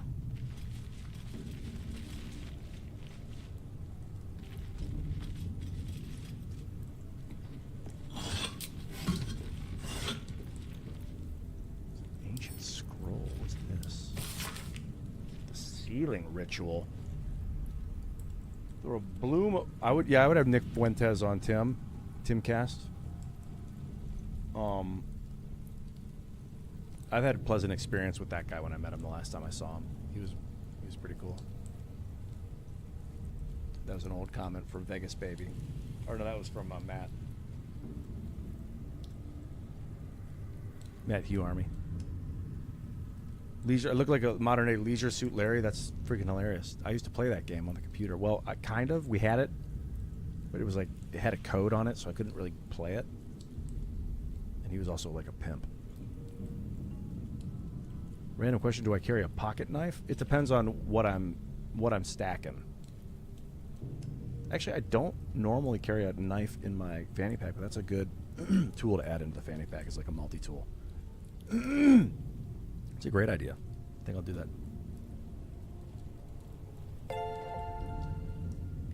What's up, Jason? Jason Aguayo, thank you. There's only the ceiling, and it is vital that we observe it with exacting reverence. On the day of the sealing, a mixture of bone and ash is consecrated. Upon the names of the dead, we spread the offering, imbuing the ink with the essence of... What the fuck is this? I'll take it, though. Some ritualistic garbage or other.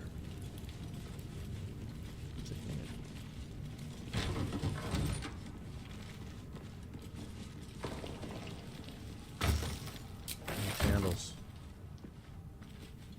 Mirror. days. Yeah, that was alright. Last ones. Another book. Where's?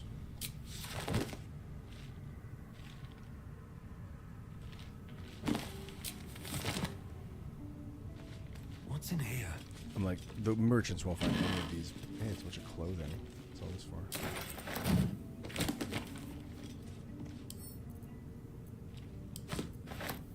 I'm not reading this stuff, but I will sell it. Don't mind if I do. Okay. Let's move along.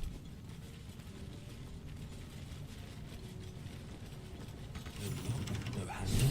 How does it open? No lock. Interesting. No handle. How We'll does figure it it out. Let's do this. I ain't going home empty-handed again. They don't see us.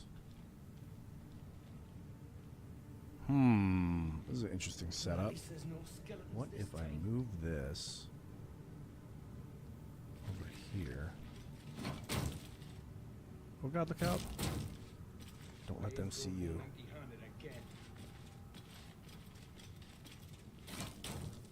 Don't mind if I do.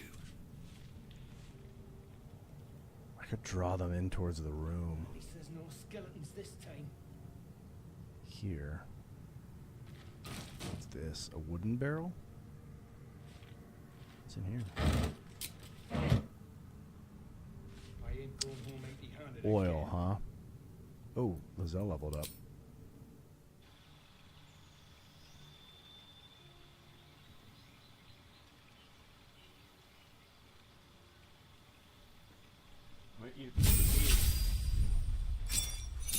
Here I go. Shows a subclass Battle Master. Specialization available. So she like predetermines what she's gonna do.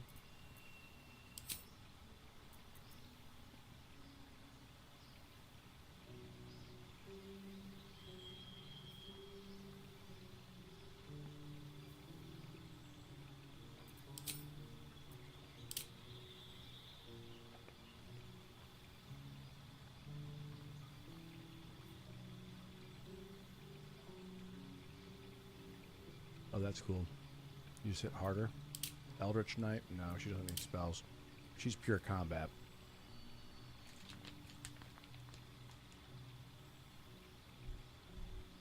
Superiority dice.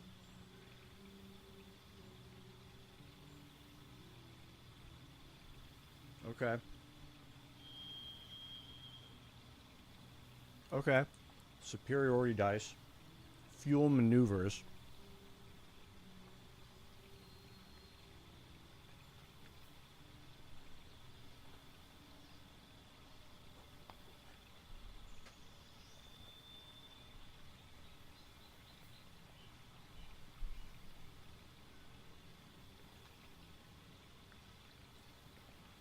That's pretty good. Disarming strike is pretty good. What else we got? That's good too. Advantage is huge.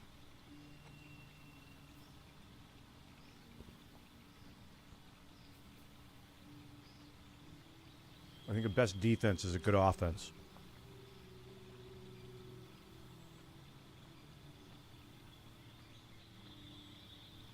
That's cool.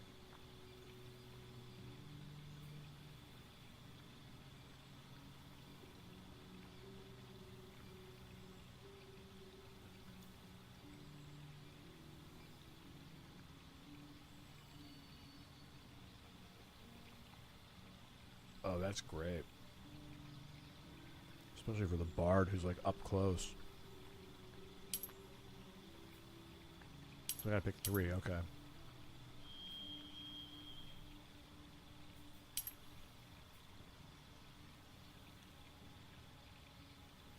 A spirit make an attack that deals an additional 1d8 damage. Frightens precision. To add it to the result to an attack roll. Oh yeah! Precision attack. That's hot. Pushing attack. Spends spirit attack deals 1d8 damage and possibly pushes the target back. That's cool. Riposte. When a hostile creature misses you with a melee attack, expend a superior to die. To retaliate with a powerful strike. That's cool. Sweeping attack. That's an AoE attack. That's really good too. Trip attack. Deals an additional 1d8 damage and possibly knocks the target prone. Huh. Well, I like precision attack a lot.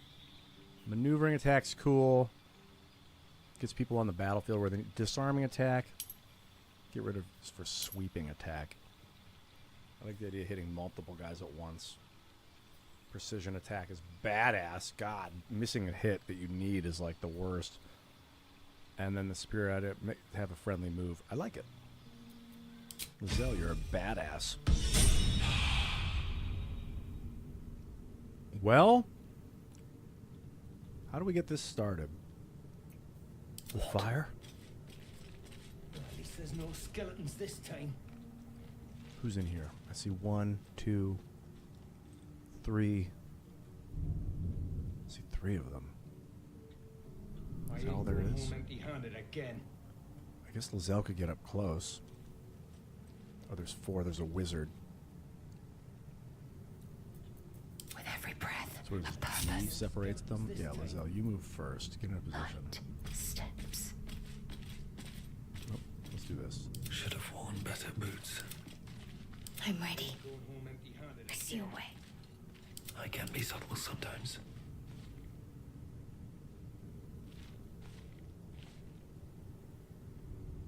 Well, at least there's no skeletons this time.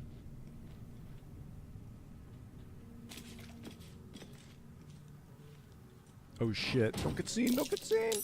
Oh my god, she hid. I ain't going home empty-handed again.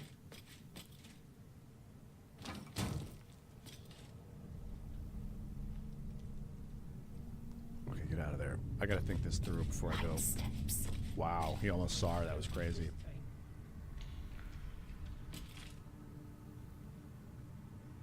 Is this where I want him? No, I kind of want them all in the doorway, to be honest. I want to draw them through this doorway and then slow them all down with oil while they're in the door. Get it and get out. Get out, get There's out. no skeletons this time. Okay, this is a better spot. Yeah, this is a good spot right here. They won't see it. They won't know. I don't think they'll know. And I guess I can just draw them into this room and then just start splattering them with spells and shit. Okay, let's try that. Keeping my head down. Fan out against the walls. Knees are starting to ache. Onward. I have to survive this. Onward. It would be great to shoot them all with arrows though, and then run. Maybe we can all get in a position. All right, I'm thinking this through too much. I got to just take action. Make my next move. I'm playing like I'm on the ultimate mode where there's only one save game, but I think I'm just gonna play like that in general anyway. Like every battle is super important. So can you hit from Ready. there? Unseen. Yeah, can you hit, Gale? Rather stand tall.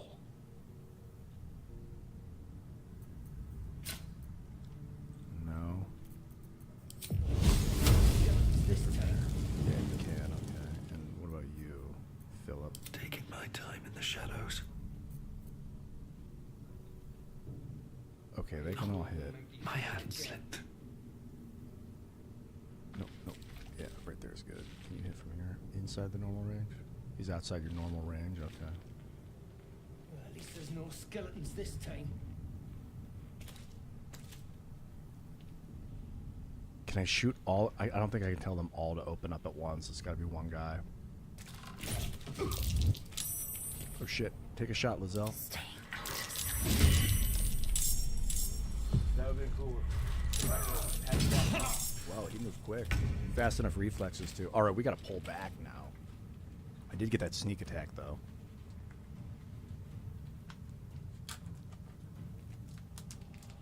The shout And yell is awesome too. Oh yeah, I've got that distract spell I could have cast. They've been like, huh?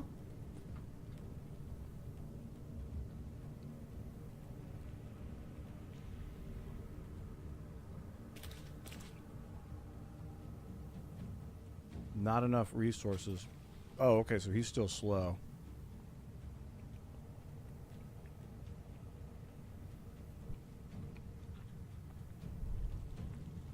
At the ready.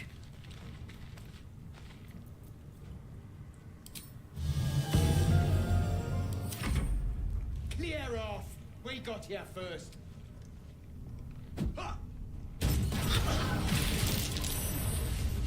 Defeats the fucking purpose of the entire thing. We're not going to last much longer.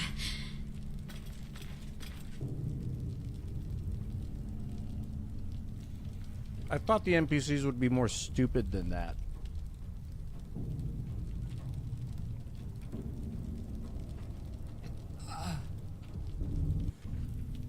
I'm gonna try not to reload too much.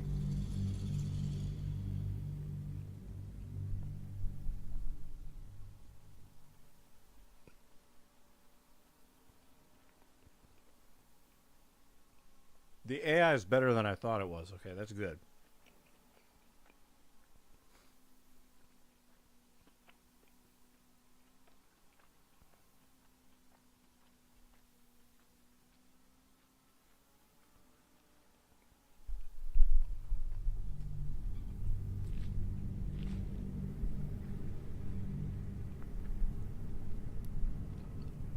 It's not actually AI, of course.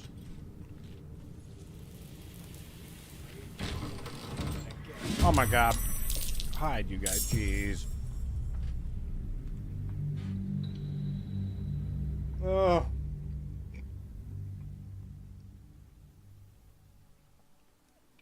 The last thing I want to do is save scum my way through this. Have a nice evening, ma'am. So, I just want to get some of the basic mechanics down. There we go. Control C. This is fine. No, get out of there. Get out of there. We'll move this over here. Well, at least there's no skeletons this time. To here. And then, like, everybody's hidden, so that's cool. I ain't going home empty-handed again.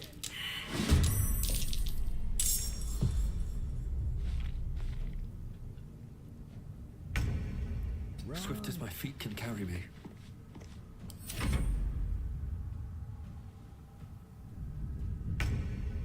It's just him?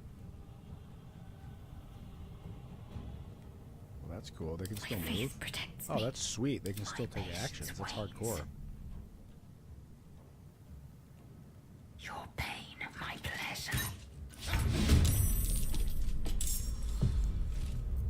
Oh, this is cool. Okay. Cloak and dagger, my favorite.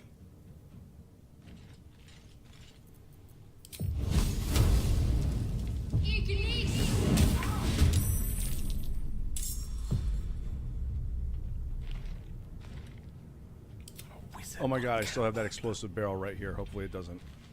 I thought they were going to still be able to move, but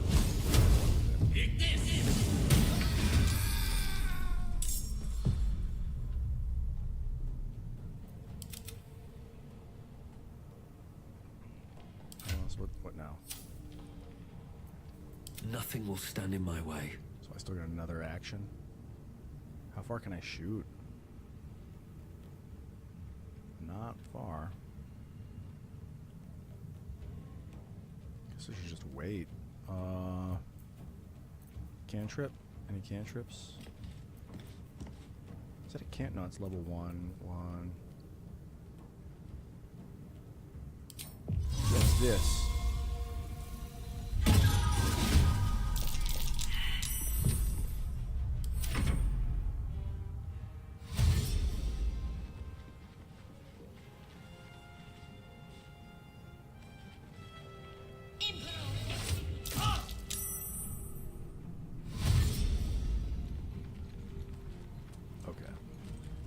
a little more reasonable.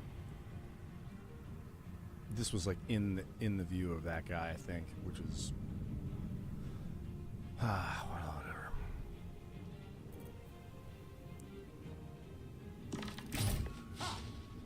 Critical miss.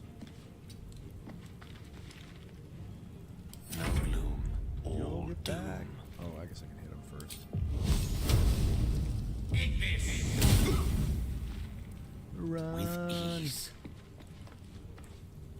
Victory awaits. I think we can pound it. Just arrow this guy and run.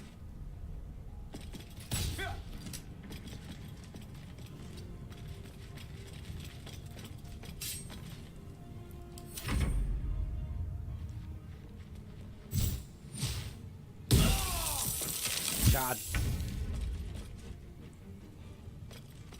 Yeah, I think you're right. Charging in is probably the best way to do this. Running, being sneaky, all this bullshit.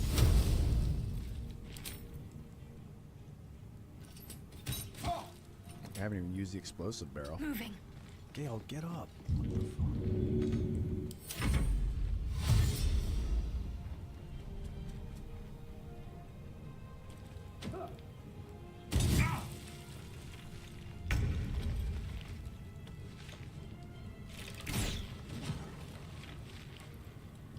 This is not working at all the way I expected it to.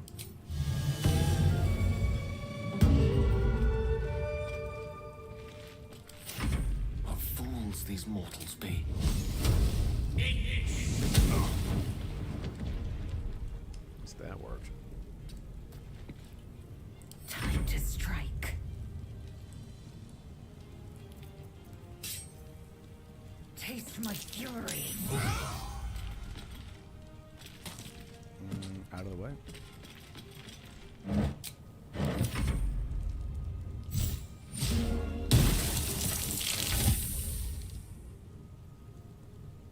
Man.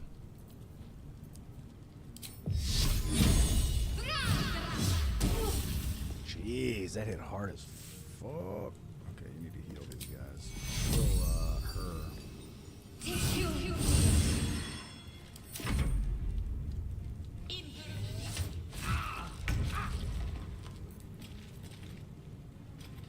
What do I have to lose? Nice shot. Let me recite their demise. Was he poisoned or something?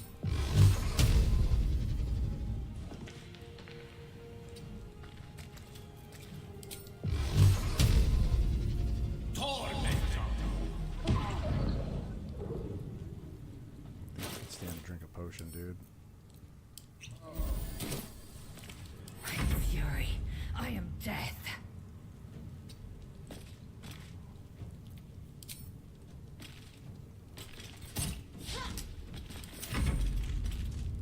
He's unloading. Oh wow, that was convenient. Death can't have me. He's unloading his magic spells on me. It's really annoying. That's what happens when you let a wizard sit back and try and ranged attack him.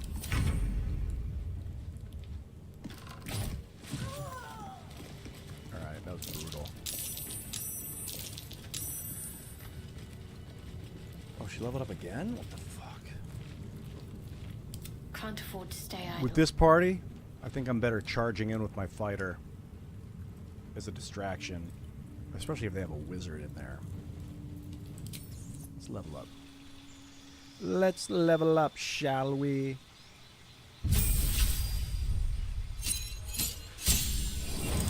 Okay, a couple more spells. I'm getting familiar with what he needs now. Ooh, level 2 spells.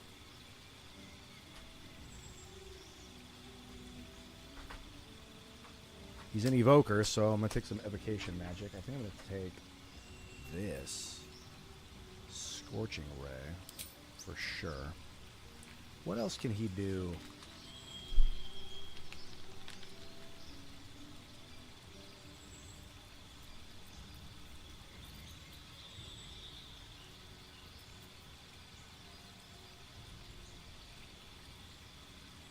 That's a funny spell.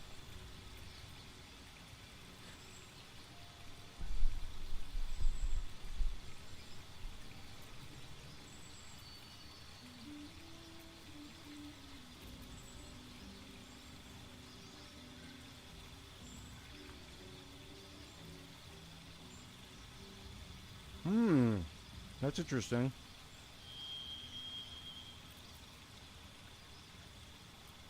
Darkness. Invisibility is so legit. I can take it with my bard, though. I don't need it with wizard.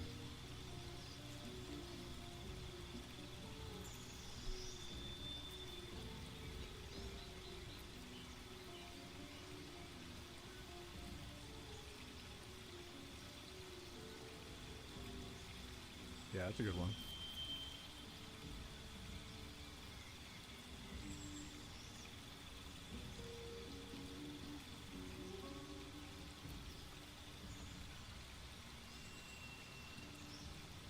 The acid arrow is excellent.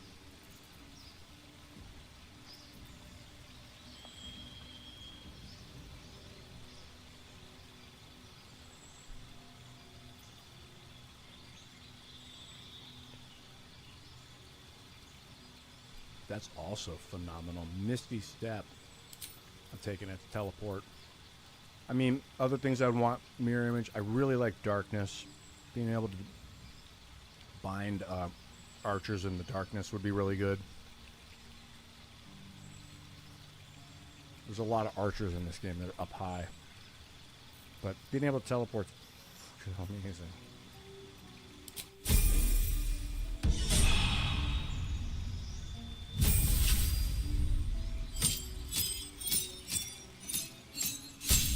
Whoa, that's a lot of stuff. Oh, bard. Spells. Man, I gotta get out of here. What's she got? There's that talk to animal spell that I really want. Can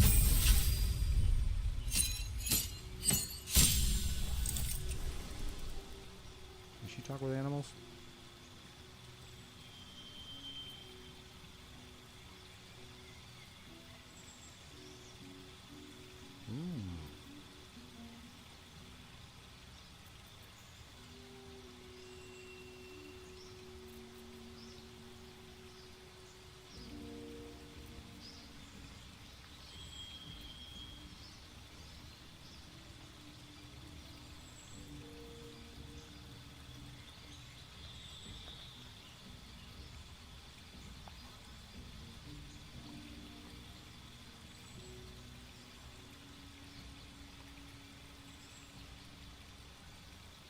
Oh, she gets them all. That's awesome. So what is she? I'm just re-preparing. She gets access to all of them. That's cool. Yeah, I don't need all of these. Get rid of that. I'll have the big heals. She's just big heals. Shield of Faith is hot. What else is there? Hold Person's fantastic.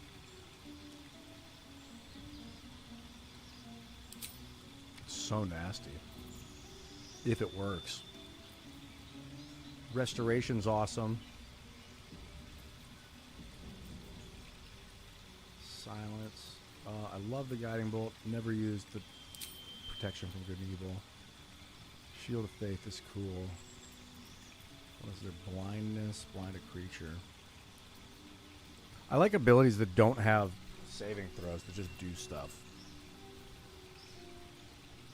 Spiritual weapon. That's pretty cool.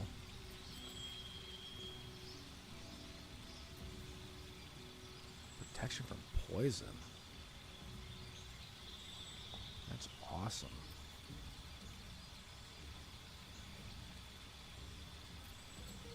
Man, I should take some damage though. Take the spiritual weapon. I'm tempted to grab the poison protection, but I just don't see a use for it at the moment. Can I not prepare spells at night when I rest? See you later, man.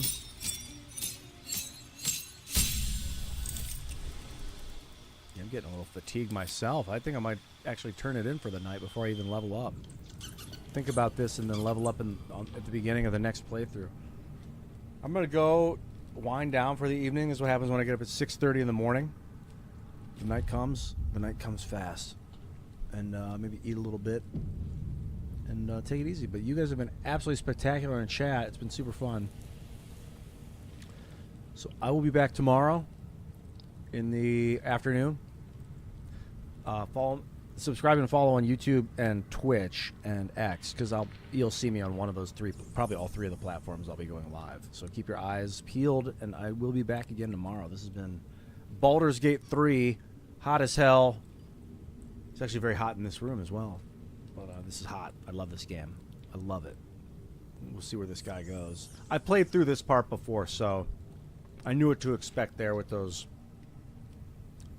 guys in there. I remember that battle being a lot more challenging, so it took me like 4 or 5 times to begin in the other one to win, I think, or 3 or 4 times or something. They just kept charging me, and you leave wizards to their own devices, you're basically signing your own death warrant. You got to take those guys out so fast. All right. I'll catch you guys later. Peace and love.